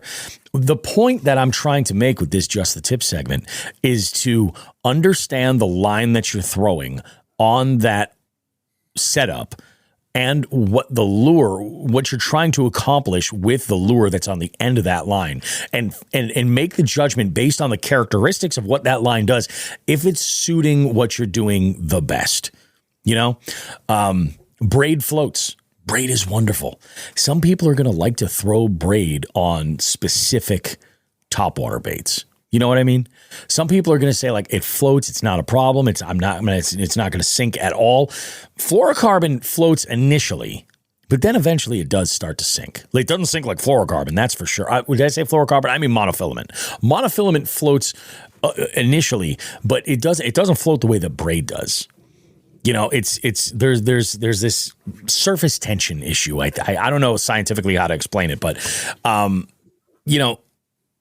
So you might love to throw, for instance, I don't know if this is the perfect situation or to recommend, but more times than not, when I am throwing a buzzbait, I'm throwing it on braid, just like I would throw a frog most of the time. When I'm throwing, but what's odd, I don't have to. I've actually thrown buzzbaits on mono because they move so fast that the floating didn't matter. You know, it was like, I have this rod right here. And there's a bunch of I'm not going to cut my frog off to throw this buzzbait. I'll make the sacrifice to do this. So it's more about looking at the equation. Like, what is it doing? Using mono is a great tool to anglers for that stretch. So if you're maybe fishing a moving bait, like, I don't know, like a lipless crank or a swim bait, you know, and you're initially throwing that on a setup that's got fluoro, or, you know, maybe you're throwing it with braid and the rod itself, the action is too fast and you're pulling that bait away from that fish. that mono is going to give you a little bit more stretch. And this comes into play too with leader lengths too. Like if you have a longer amount of leader length and you're using mono, the more that's there, the more stretch that's going to have. And that can kind of help work in your favor when you're battling using a rod that's maybe too fast, when you should be throwing something that's a little bit more moderate and takes a second to kind of load a little further down in the blank. So if there's a real tip, like think about that. Just think about the characteristics of the line that you're using and then think about the way that it works with the presentation that you're using and what's going on. What do you guys think? I think you nailed it, dude. You know, when it comes to line, it's not a one size fits all by any means. Yep. And you know, and a lot of that I've learned the hard way. You know, there's a lot, like you said, I use a lot of braid for my topwater stuff. And even like when it comes to my leaders and whatnot, like that's for me, that's also not a one size fits all. I do a lot of, you know, my leader is a smaller pound test, let's say up in St. Lawrence River than it is down here, because, you know, they might be a little bit more finicky and whatnot up there. Yep. And I have to take into consideration my hook set and everything when you do that, because, you know, obviously you shouldn't be, I'm not going to be boat flipping. I'm not going to be doing those crazy hard hook sets because I might only have 6 pound test on there versus, you know, the 10 I might run up here. So yeah, that's kind of my take on it. Otherwise the differentiation or that word of, you know, between the braid, mono and fluoro, I think you nailed it pretty good, Bobby. Yeah. It's crazy. What do you think, Shan?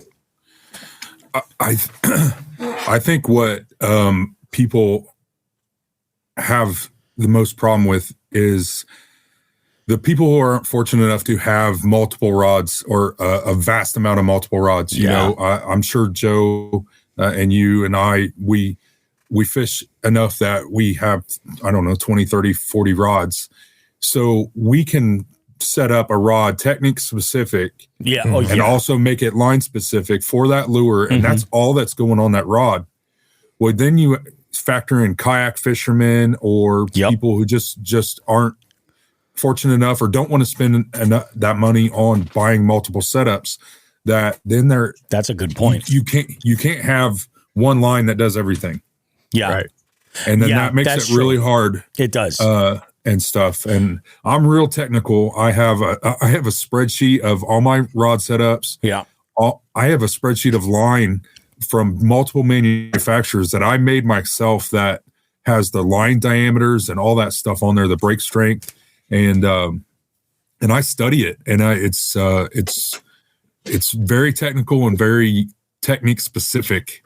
And I probably am OCD about it.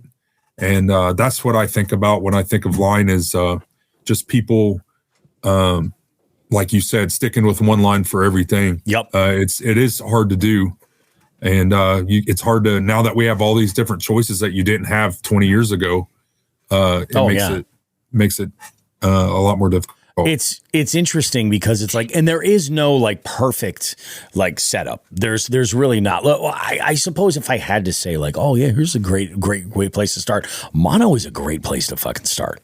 Like for a lot of people, like if you're like, oh, one rod, mono is a great place to start. It really is, but it's not necessarily for everybody. One tip that, and this is like a Sean the Fisherman original, like kayak fisherman is a great example. Like having multiple combos is a luxury in a lot of ways. But it's funny, a lot of people think I have a lot of combos. The ones that I actually fish with, I have 8. That's all. Like that's not counting like my carp specific rod and like the multiple like BFS combos that I use when I'm fishing with other folks, so like they can dabble a little bit and try it out. But like all of my rods are like on a spectrum, and I took this bit of info. I have a couple of spools that I can swap out. And like, this is where it is nice. Like when you're on a boat, you can have this stuff put aside, but in your kayak, having an extra spool that matches your reel, that's full of, you know, maybe you initially were throwing like, 12 or 14 pound fluorocarbon and you got 12 pound mono that you can switch out to. You know where I have that spool, that one that I switch back and forth with? My jerkbait rod, because my jerkbait rod also is what I run like walking baits, ploppers, poppers, stuff like that. And even like the occasional like square bill or something. But when I'm throwing that, like if I'm throwing like a small square bill, I'll throw it on that with the fluoro the same way I would with like most jerk baits. Floating jerks, I'll throw that. So it is nice to kind of have that. There is, I think a lot of the time, like when, you know, if you like, you got to use the line that works good for you. I think the biggest tip is just to know what you're dealing with, because you as an angler, somebody might love to say, they might say, oh, I throw braid on everything, and they might do great with it.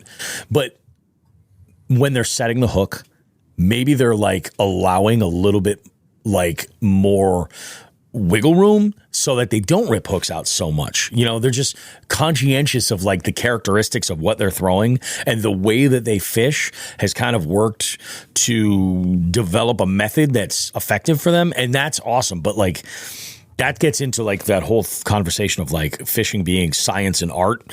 Like, people do shit that's like technically wrong all the time, and it sells 1 million albums. You know, it's crazy. Yeah. So, I mean, I would just say, like, absolutely consider your line more than anything. There was a dude, his name is, I forget, Robert something. He's based in Colorado, and he did a series, a handful of different series. Like, one of them was all about the spawn cycle of largemouth, and he goes out in like a float tube and he fishes. He's got really good underwater video, really good stuff. And he did this one video about line diameter and the relation of that line diameter, like tipping off fish, not because they could see it, but because their lateral line could just detect it being in the water. Something along those. It's been years since I watched it. It is like a PBS documentary. It's a hard watch. Like, grab a cup of coffee, because it is like, he is full of information, but it is a hard watch because it's like a good 40 minutes and you're going to be like, oh man, I'm falling asleep here. But it is worth checking out. I'll share some links on Instagram and on Facebook for you guys to check out, because it's really good. But yeah, fishing line, man. It's like, even before there's a rod or a reel, like if you wanted to catch fish, you'd hand line them, you know? But sure, that's going to be different for everybody. Yeah. Yep. You guys ready? I thought it was weird in the when we were talking about, you know, toilet issues. Yeah. It's going to get weird here too.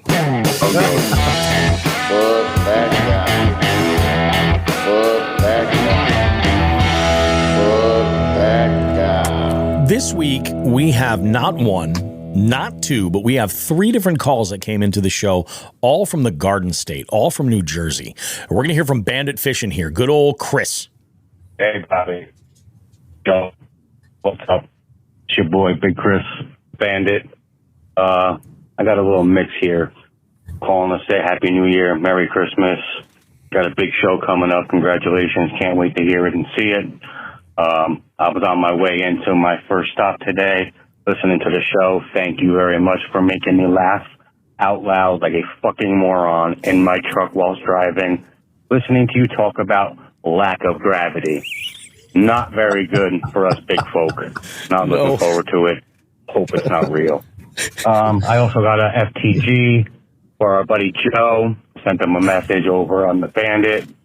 I know he's selling all this stuff on Whatnot.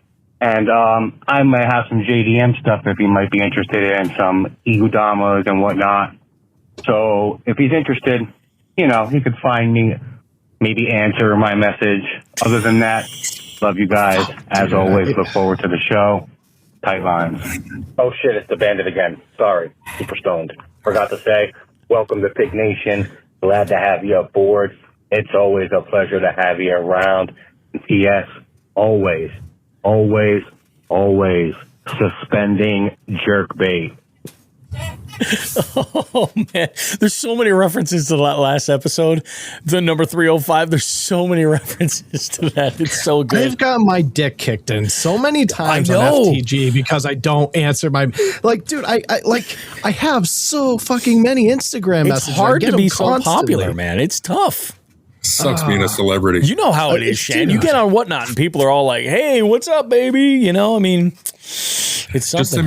Just send me that guy's contact info. I'll buy that. No, get fucked. That's awesome. Chris is a good dude. Chris is one of the dudes that I was actually supposed to fish with over this past summer, but I had some car issues that kind of put the kibosh on that trip. That trip has to happen. I believe they are ice fishing in New Jersey, so that ain't going to happen this winter. But this spring, I think it's going to happen. I definitely think it's going to happen. In fact, while I'm thinking about it, we should mention next week's show at the party. We have a couple things to kind of go over and discuss, and I'll give you guys a little heads up on what the 300th episode is going to look like. So as far as the show goes, we're going to be talking about a couple of things. We're going to talk about how Fishy Trivia went, obviously, talk about that stuff, the last hurdles, for planning and all that stuff. And just the tip, this is going to be interesting. We're going to be brainstorming 2026. So we're going to be sharing our 2026 goals with all of you guys, but also trying to engage and brainstorm with the crowd that's there and get comments from folks in the live stream as well. So it'll just kind of be like, just the tip will be like a brainstorm sesh to come up with some kind of a plan. In FTG, you're going to have to see how that plays out because we're still waiting for the call. We'll figure that all out. And then in our live well segment, feel free to go ahead and make your calls for the live well or FTG or anything like that. But the only live well calls that we're going to be taking are going to be from the guests at the party and the folks tuning in on the live stream. So we'll take those live. Binya is going to be our man operating the chat and getting all this stuff together. So we'll be taking that. We're going to have an auxiliary mic, so you guys will be able to we'll have a mic out to you, and we'll go ahead and we'll have a conversation. It'll be a little live well for the first time ever. It'll be pretty sweet. Yeah, and I think we're going to have a blast with it. I should mention, if you want to submit an FTG, you can call our hotline or text the hotline as well. Because if you send a text message for a hotline, I'll gladly do the read for you. It's 413-324-8519. You should definitely take that number and put it in your phone right now. Call or text us. Somebody does you dirty on the water. Something happens, or you want to just give us a shout out. Give us a call. 413-324-8519. 519. Let's take a real quick break because I think we got ourselves a good live well lined up. I really do. I think we got ourselves a real good live well. We'll see you guys in a bit. Don't go too far. More Jigs and Bigs coming up after this. It's the final chapter of the college football playoff. It comes down to this. Miami's unmatched grit and tenacity through the postseason has led them home. The national title now within reach. They are confident. They are battle-tested. Undefeated Indiana, led by Chris Signetti and Heisman winner Fernando Mendoza, have the chance to take home their first title and claim college football immortality. The most remarkable turnaround in the history of college football. The College Football Playoff National Championship presented by AT&T. Tonight at 7:30 p.m. Eastern on ESPN and the ESPN app.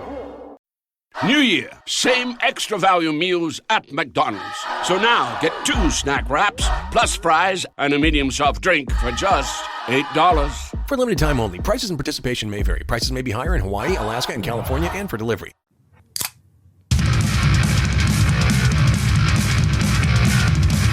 Hi there. Welcome to the Live Well, where we crack open a ramp beer and attempt to answer all of your burning questions.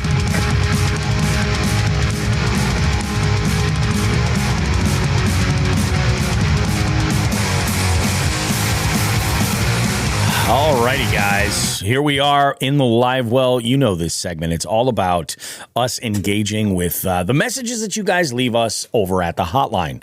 And we have 4 different calls tonight, and they're all pretty good. We actually have 2 from this first caller. We're going to get to this first one right here.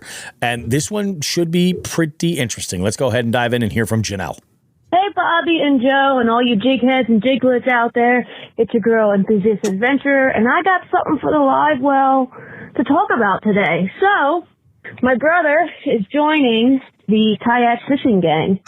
We're definitely getting him in the May multi-species tournament this year, so me and him are going to have a fun little competition. But what I want to talk about is the kayak that he's thinking about choosing.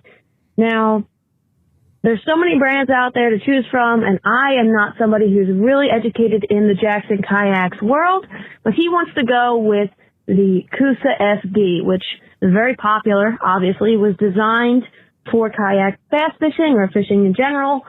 But I need to know from all of you out there, who know Jackson kayaks or have fished out of them or have seen one, got their hands on one. What is your opinion on this kayak? Because as much advice as I have for my brother, I don't know much about this kayak. We can watch as many videos as we want, but if anybody has some hands-on experience, I would like to know so I can pass it forward to him or even, tell him to listen to this episode because this podcast is the best podcast in the world. She's not wrong. As we all know. I also want to say congratulations to Bobby and Joe. The 300th episode party is 8 days away, excuse me.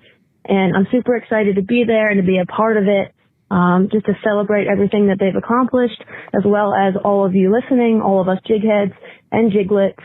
Yeah, that's what I'm calling all the younger jigheads, like the 18 and, well, not 18 and under. We're like teenagers and under. I'm going to start calling you all jiglets.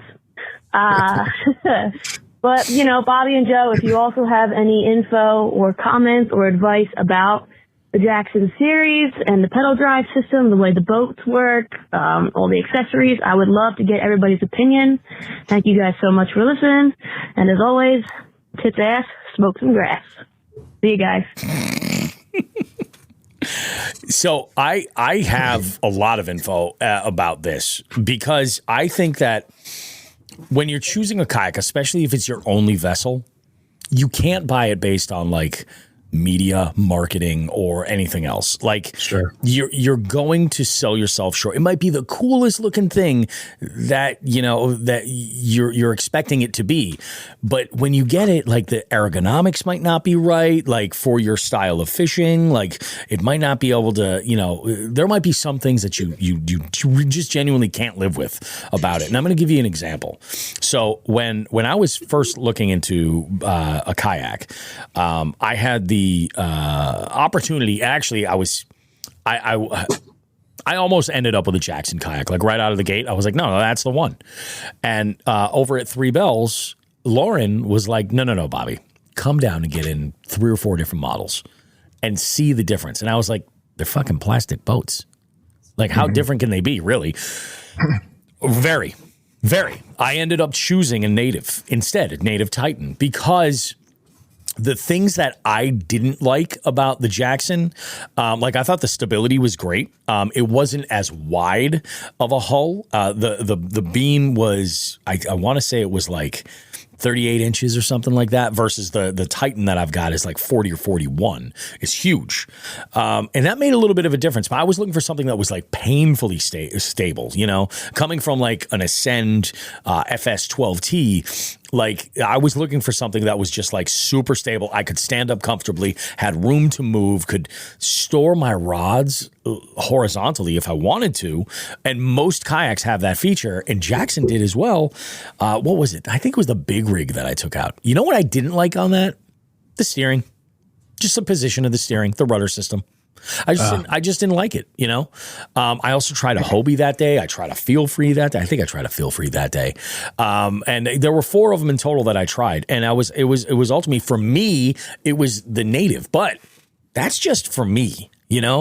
I would say if I have any kind of a suggestion for your brother, Janelle, it would be go to a dealership, go to a place that is a marina that has one of two things. They're either located on the water and will allow you to demo a kayak, or they have demo days where they drag a trailer of different kayaks out and you can try them. And then get on there and see for yourself. And this is more important when this is your only vessel. It would be different if he was fishing from a boat and was just I kind of want a kayak for these specific instances. Then it doesn't necessarily have to be perfect. You know what I mean? But Jackson does make a quality product. There are people who really, really enjoy those boats for one reason or another. But that's your opinion is gonna vary. Now I forgot that Joe had a Jackson for a short time. So I forgot. Zach had the Jackson. I had the Native Slayer. Oh, you had a Slayer. Okay. Yeah. Gotcha. Yep. Gotcha. Yep. Shan, what do you think? You've done a little bit of kayak fishing.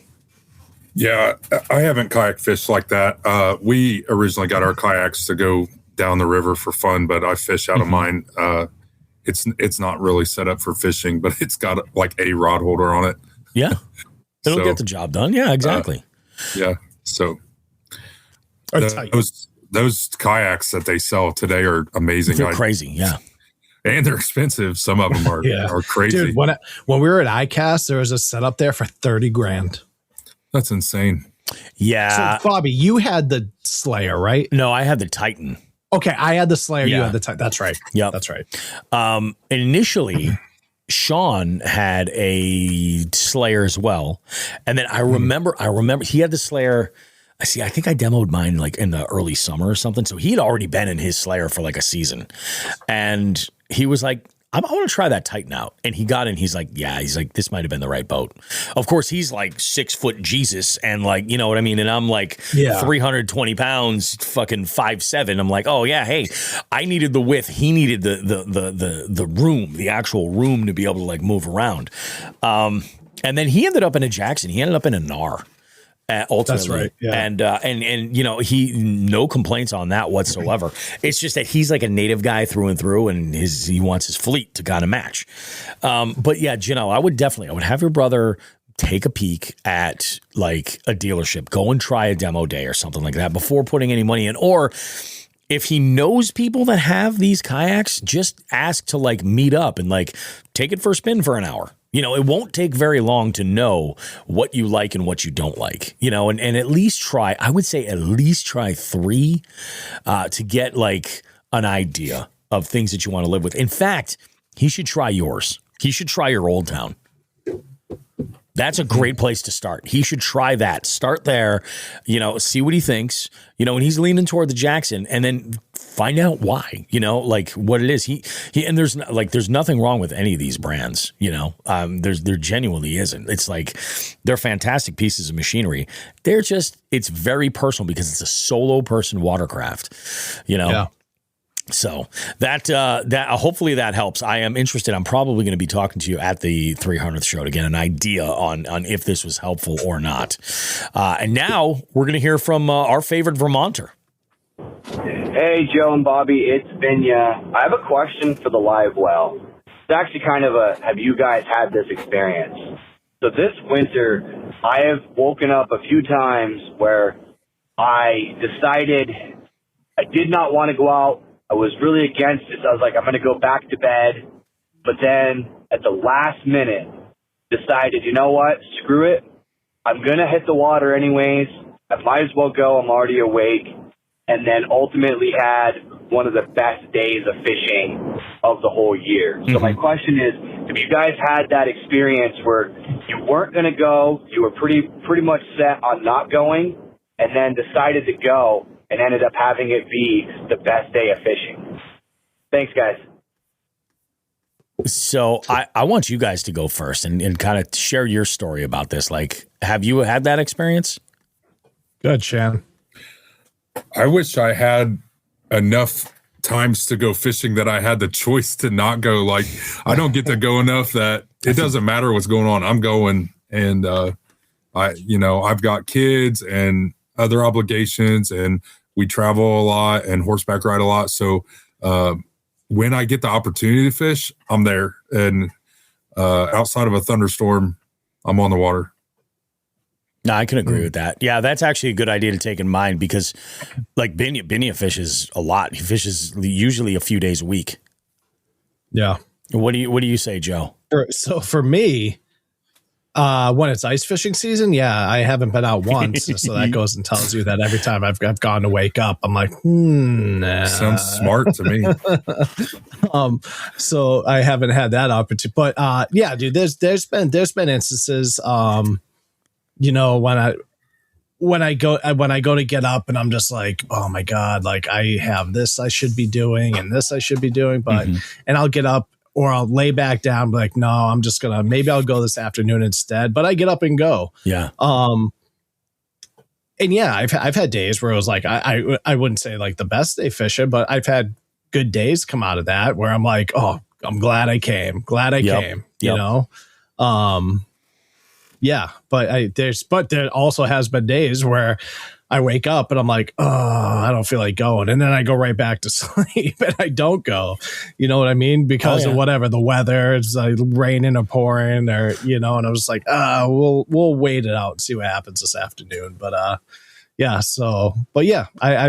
have had that happen. I definitely have had those situations happen, like where it's been raining. But here's with me, this happens all the fucking time, and it's because I work in bars late, until, and I get home and I'm not going to bed until like 12:30, 1 o'clock most days, and especially in summertime or in spring, where like the kids, like my daughter might not have school that day and I can sleep in. I'm like, oh shit, maybe I just want to sleep in a little bit.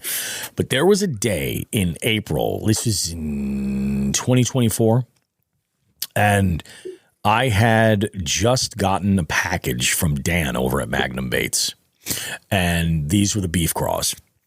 And I wanted to get out and do some fishing and, put these things through their paces. And I was like, I was going to go to a pond. My plan when I went to bed that night was to get up and go to a pond I fish all the time. And I was taking the kayak out, you know what I mean? And that's like very active. I'm taking it. I gotta rig it. I gotta put it in the water. I gotta, and then pedal out to my spot and go find some fish. And then, we're talking jig fishing now. So, I'm going to be going and finding a laydown or finding some submerged timber. And I'm going to be picking it apart bit by bit by bit, going spot to spot and spot meticulously. And it was April, you know what I mean? It was like, I want to say this might have been the week of school vacation, and I had the opportunity to sleep in. I didn't want to like deal with it. I just was like, I don't know. But I was like, no, I want to put some time in with this trailer, and see how it works as a jig trailer. This is when I was testing, and see, I was funny because the same body of water, I've been having killer results, catching all these like 18 and a half and 19-inch largemouth. I was like, I want to see if this theory of fishing a large trailer on the back of a swim jig will work on a more traditional, like a crawl style. And this happened. That is my PB. It was worth it. It was worth it to get up and go 100% that day. My goal was to try to put a big fish in the boat, and it 100% happened. And it's just one of those things where I will say, if you have the luxury to get out there and fish multiple days a week, kind of as you want to, they do it, man, because not everybody's that lucky. Like there are folks that are out there that, like, folks that I fish with, they work Monday through Friday, and they have too much shit going on, and they can't get out, in the evening or something, or maybe they work nights or work weird hours and they got to sleep all day. And they only get a chance to go out maybe on Friday for like half a day, so like, they're 100% like, I am not going to miss this. You know what I mean? But when you're lucky enough to do it, like that one day that you don't go out could be that day that you hook into a new record, or, you break some kind of a slump or something like that. And they all just kind of matter. So I would say 100% go for it. I realize as I'm saying this, nobody is fucking going to be able to see this video, but yeah, that was my PB. That was a 22. And it came in, that was a fat fucking fish. That came in at 7 pounds. Took me out of the 6 pound club. It was fucking enormous, that fish. And on a 5-inch crawl and a 1/2 ounce flipping jig. It was just beautiful. Just a thing of beauty. Wow. Yeah, I can't tell you how many times I've been like wrestling with just going back to bed and just calling it a day, but it is worth it. I hope you guys are ready to hear Eli. Yes. Because here we always go. Hey, it's Eli with questions for the live well. As I'm sitting in the basement organizing tackle, thinking about what bait that I want to focus more on this year. The bait that comes to mind is a spinnerbait. I have box full of spinnerbaits, a bunch of spinnerbaits from Dark Horse Tackle. That are some really good baits, but it's just a bait that I don't have a ton of confidence in myself. I know they catch fish. Well, I've seen people catch fish on them. So can you give me a rundown kind of on spinnerbaits, when to use a Colorado blade, when to use a willow blade, when are you running high across the water column, when are you bumping across the bottom, what trailers you use and stuff like that. Last year for me, that bait that I'm trying to get more confidence with a swim jig.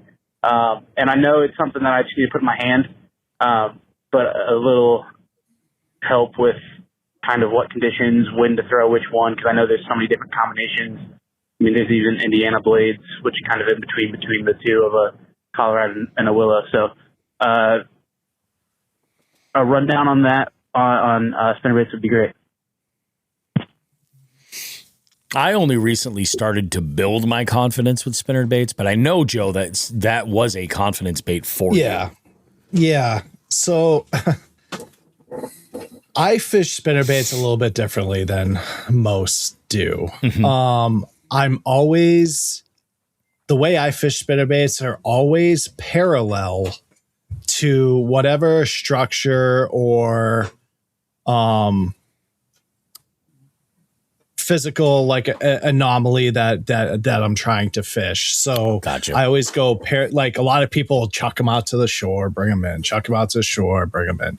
I don't do that. I run them parallel 99% of the times, especially in along humps or ledges or declines or inclines in the depth.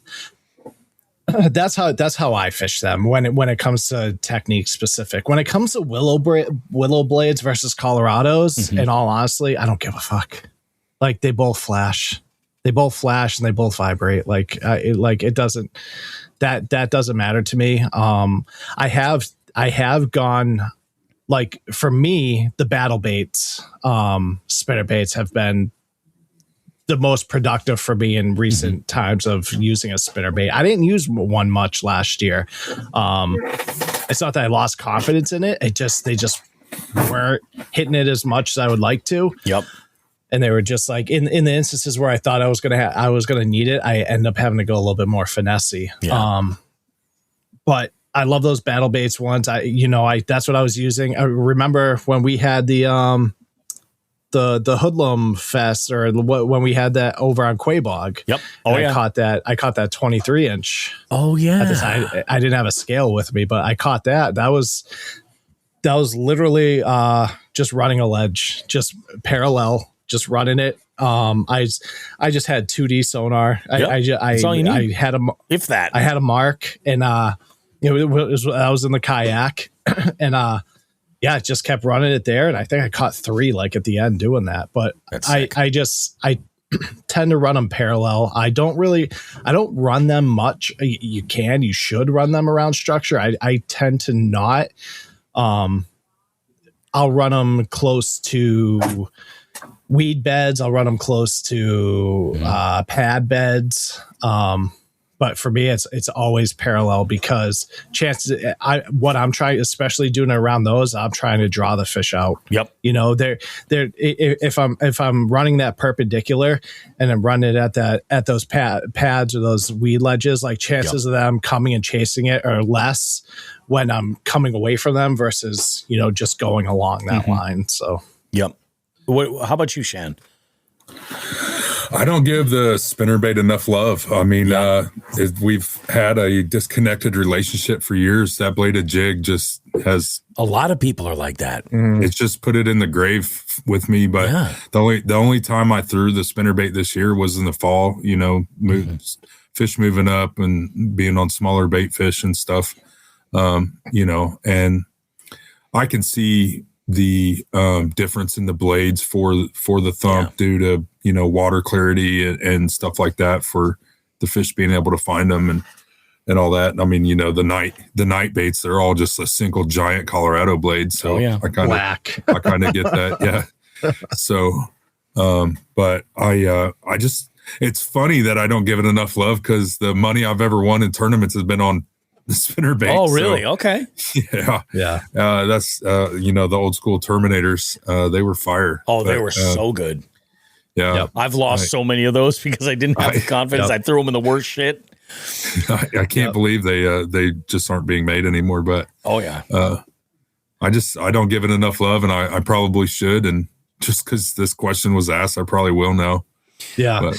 Same thing. Now that he's asked this question, like, I'm in my head, I'm like, fuck, I gotta start tossing another one of those this year.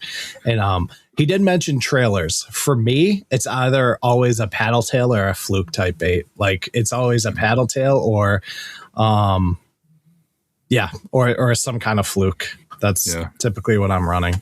Those pencil tail trailers are legit, both on spinner baits and chatters. Yeah. 100%. When it comes to spinner baits, so I like to think of a lot of these.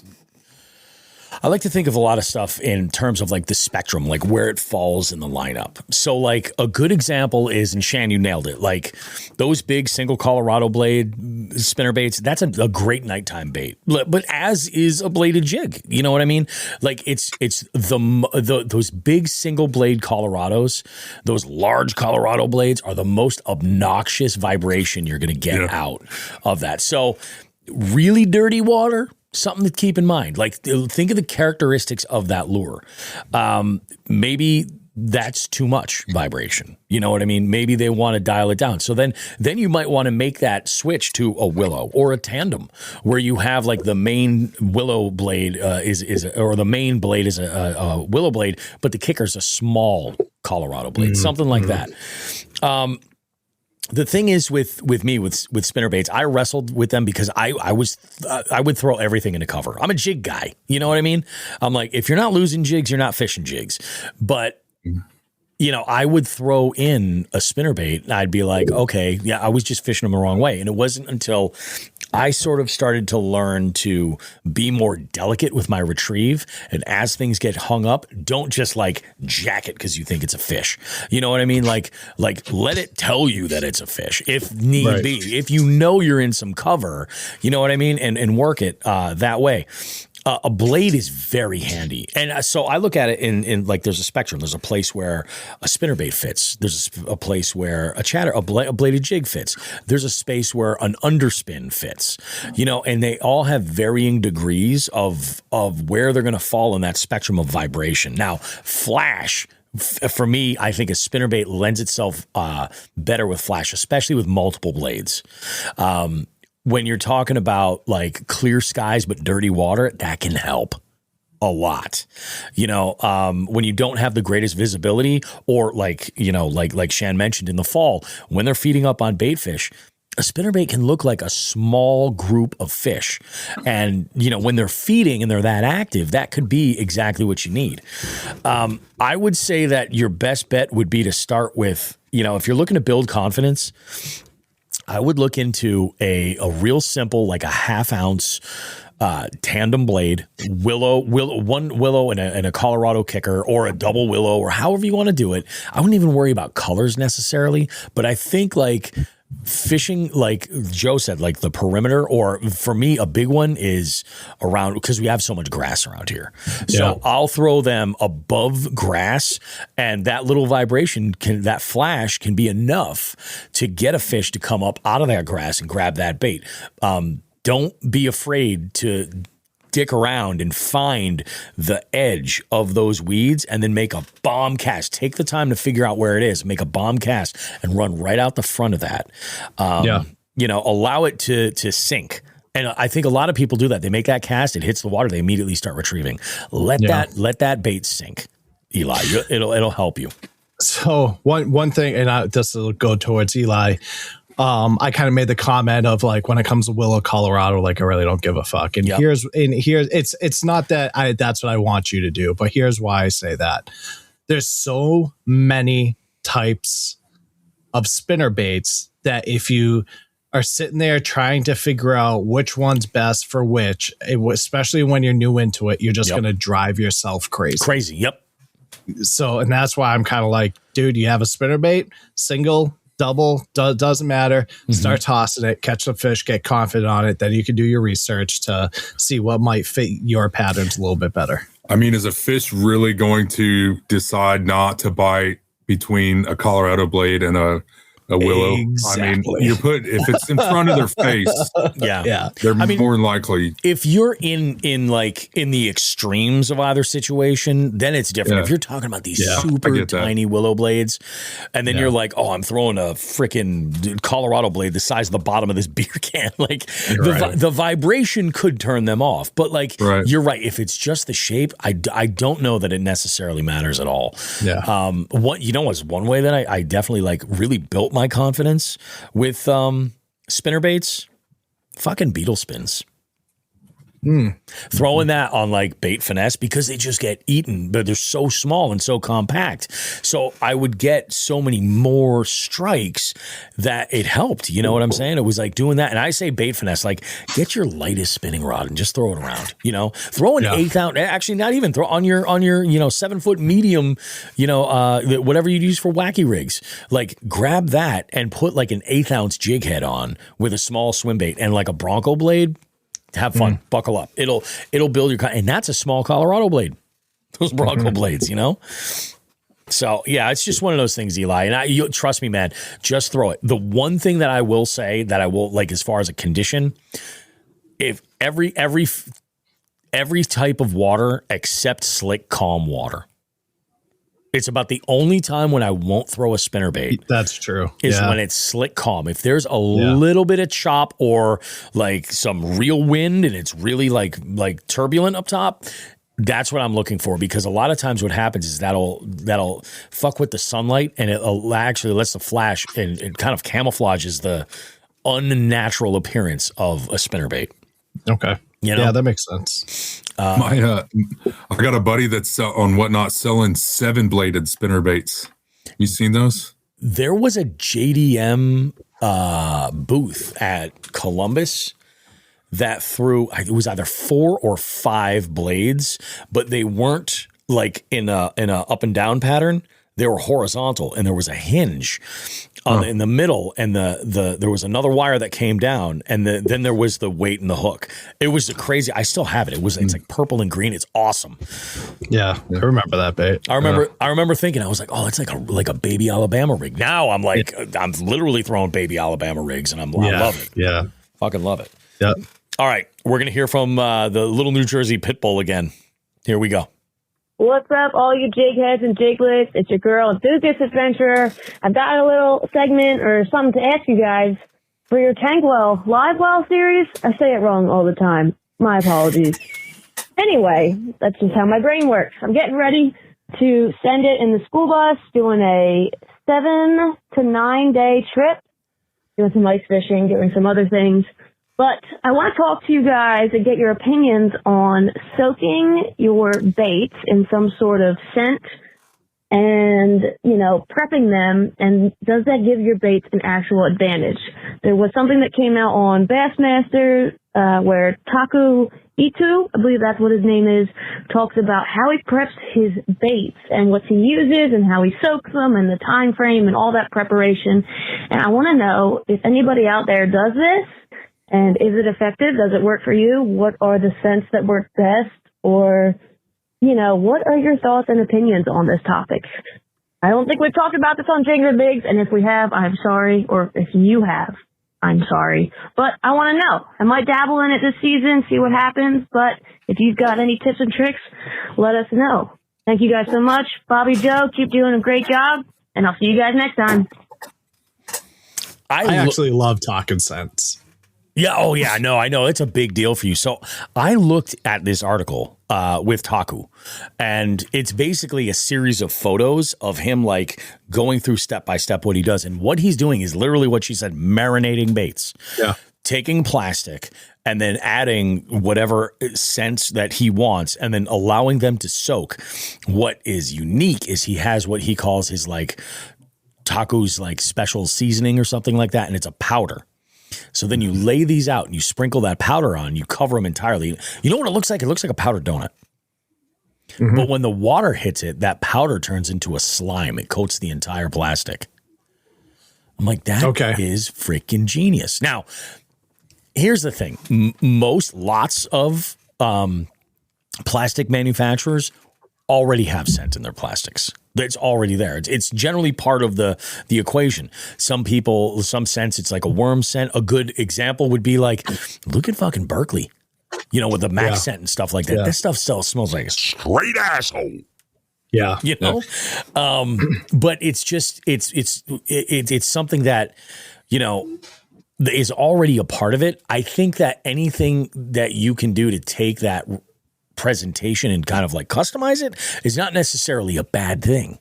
I would be interested. I was looking at the article, like I said, and I've never seen some of the products that he's using, to actually create this marinade. He's using 2 different types of oil or scent or whatever it is. Yeah. And he's adding them and like marinating these plastics in it. But I would say fuck around with it, All right. So I'm going to give you guys a little secret here. Yep.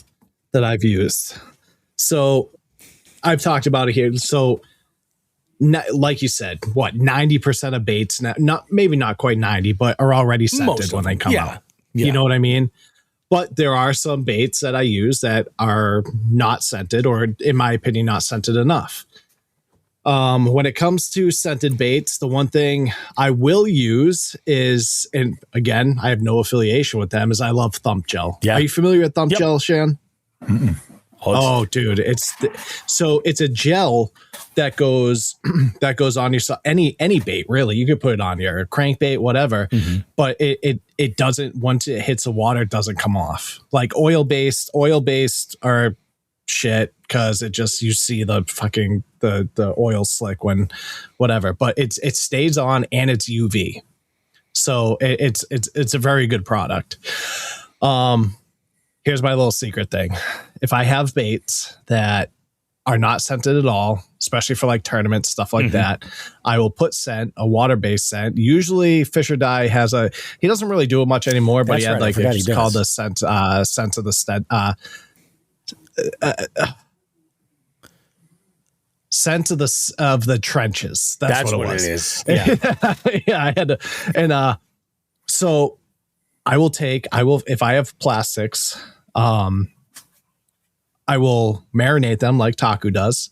I will take the smallest, lowest gauge needle I can possibly find, and I will poke just a few holes in each bait, because once you get into the inside of that plastic, it's far more porous than the outside. Yeah. And allow them to marinate a little bit. Doesn't affect the plastic at all, but in my head, I'm like, it's like tenderizing a fucking chicken or something that. With the flavor injector. I'm allowing that marinade to get into the meat, So that is something. If there's a plastic that I need or want to use that's not scented, that's what I'll do. And then it lasts for, you know what I mean? So then now that scent's just in there forever if I don't use it also. I don't really think that there is like a specific scent that works. I think that some people have their own theories. I'm a big garlic guy. Most of my scents are a garlic scent for the most part. I do like anise. I think that an anise scented bait is a little bit more unique. That's scientifically proven to be the best scent. That's what they say. That's what they say. Yeah. I don't know. I would say, Janelle, I would fuck around with it a little bit, marinate some baits, Janelle. Yeah. Give it a shot. Pick up a little bottle and try, what I would do is I don't think you're going to sacrifice any baits. I am interested to know what that powder is that Taku puts on his on his plastics afterwards. Because in my mind, me being a big Mike Judge fan, I immediately go to King of the Hill when Hank and the guys were fishing with crack cocaine and the bass are just absolutely fucking slaying it, and they're like, it's like they're addicted to it. Well, they are. I'm waiting for Taku to put the powder in, then just be like. Yeah, exactly. Oh God, that's terrible. Have you guys seen the Big Bass Crazy? I've heard about Big that. Bass Energy. I've heard about it from G-Crack. Is it? I've heard about it. Is it? Have you smelled like the bellows gills and stuff? Hold on, I have a bag right behind me. Oh, yeah, take a little whiff of that. Is it better or worse than like taking a big whiff of like a bag of pit bosses? Oh, it's not as bad. That Max Sense. The Max Sense. That's rough. I have the bellows craws. I'm guessing it's the same bug scent. is the best name for that thing because it is stank. I mean, they're nasty. Oh, that's the face right there. Those are rough, aren't they? Wow. It's like they're rough. Barton's Cove. Fucking. Dude, it's like Barton's Cove. Fucking like, sandy can. Fucking smelling salts for a second there. It's like burnt rubber, isn't it? Yeah. It's very, I've smelled a lot of baits, just like you guys have. This is very, very unique. It's a very unique. I can't pinpoint it. So that smell that scent is in a can now. That's crazy. They sell it in a can, and you can use it on the hard baits and stuff. But what is it oil or water based? I'm a big person for that. If you can read Japanese, I'll tell you. God damn it. Yeah. I gotta find out. But it's that SAF stuff they post on their Oh man, you're hurting from that packages. Holy shit. You know what I'm planning on using it on I would, like koi keys and stuff this summer when I go to Canada. I'm gonna spray it on the koi keys and maybe some of my hard baits. Yeah. I think Gulp makes those scents that you can get in like the spray bottles. Spray bottles, yeah. But you can buy them in like specific bait fish scents and crawfish. And I do think that like if you're going that route, and that's what you're trying to match with, like consider where you're fishing.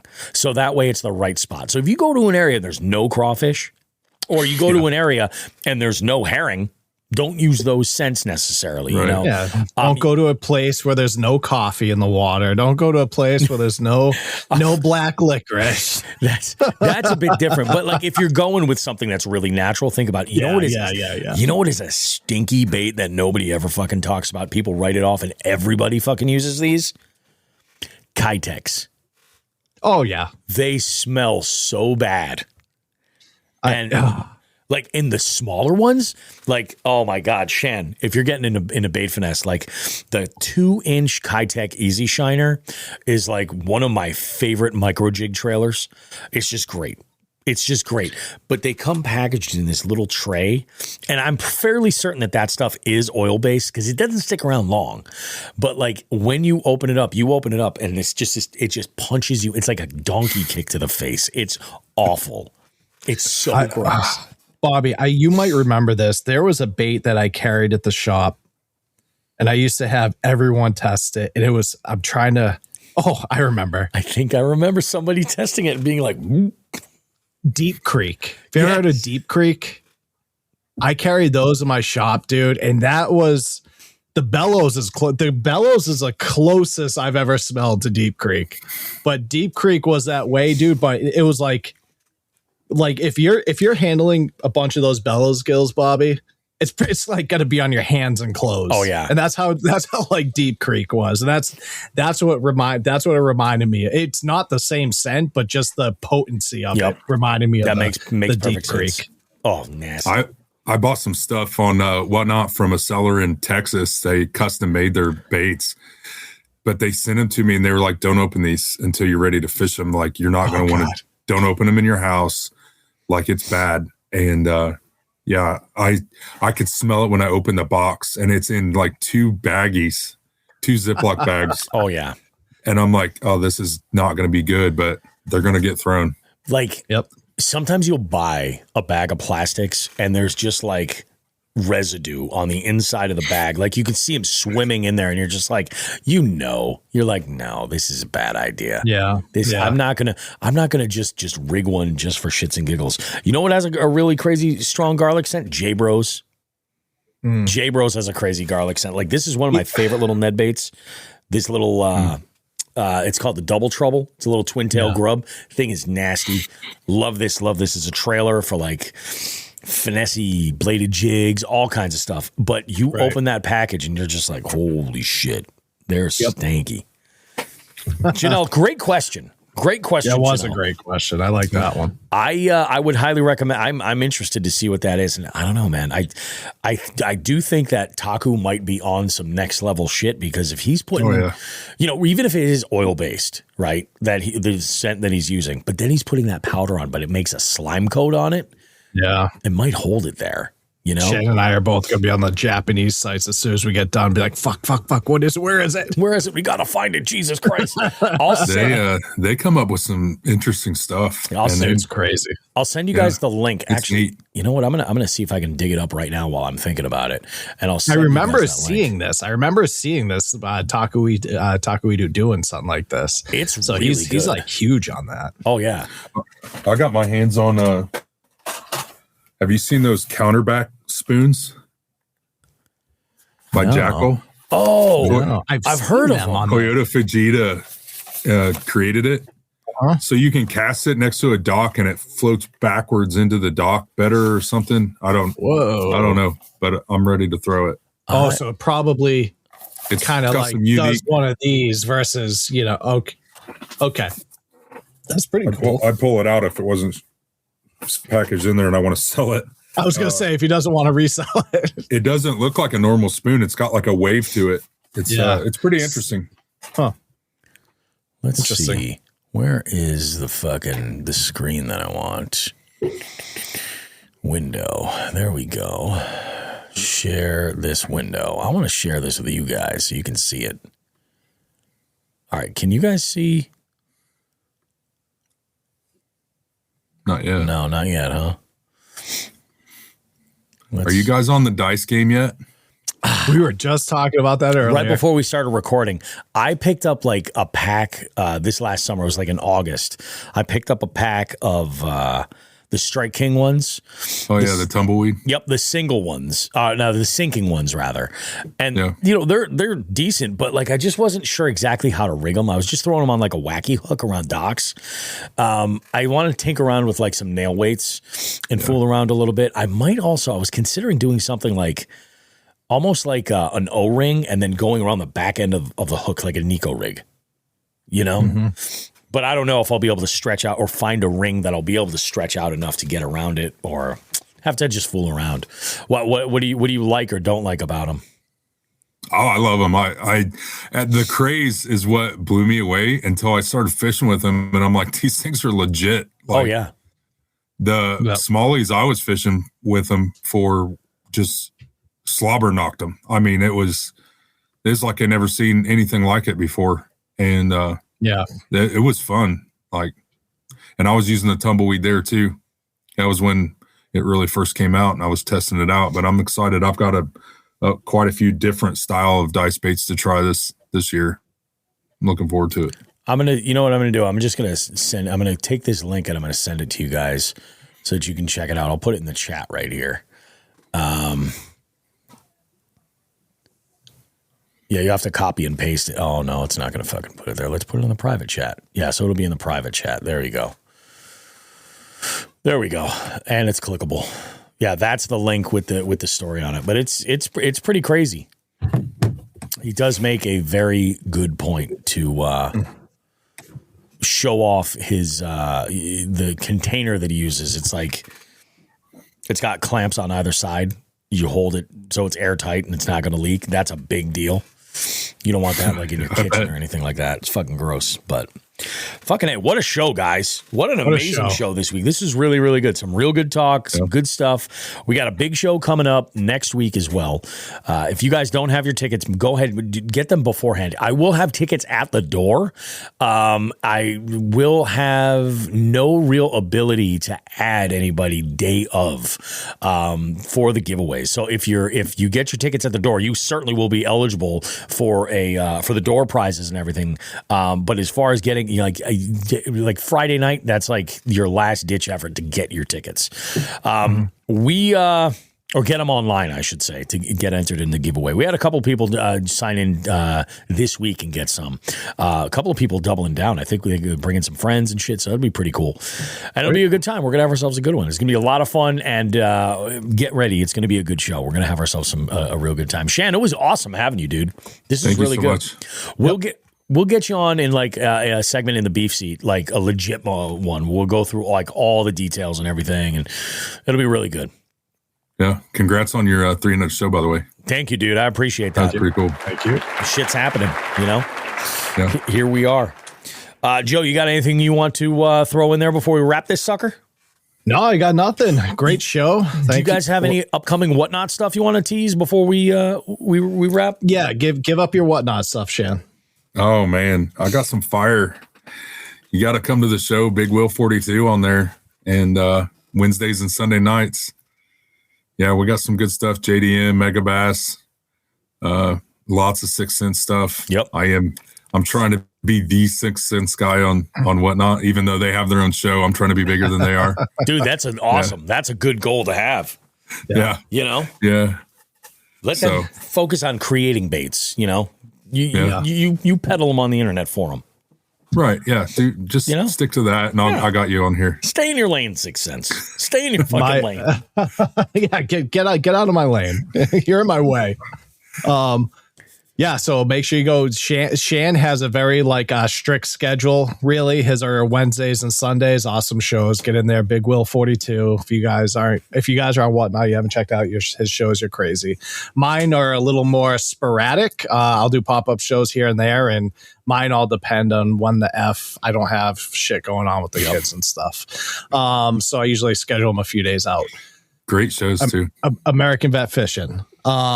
And hopefully by the 300th, I'll have a big announcement for everybody that has to do with Whatnot and some other stuff. So that's awesome, dude.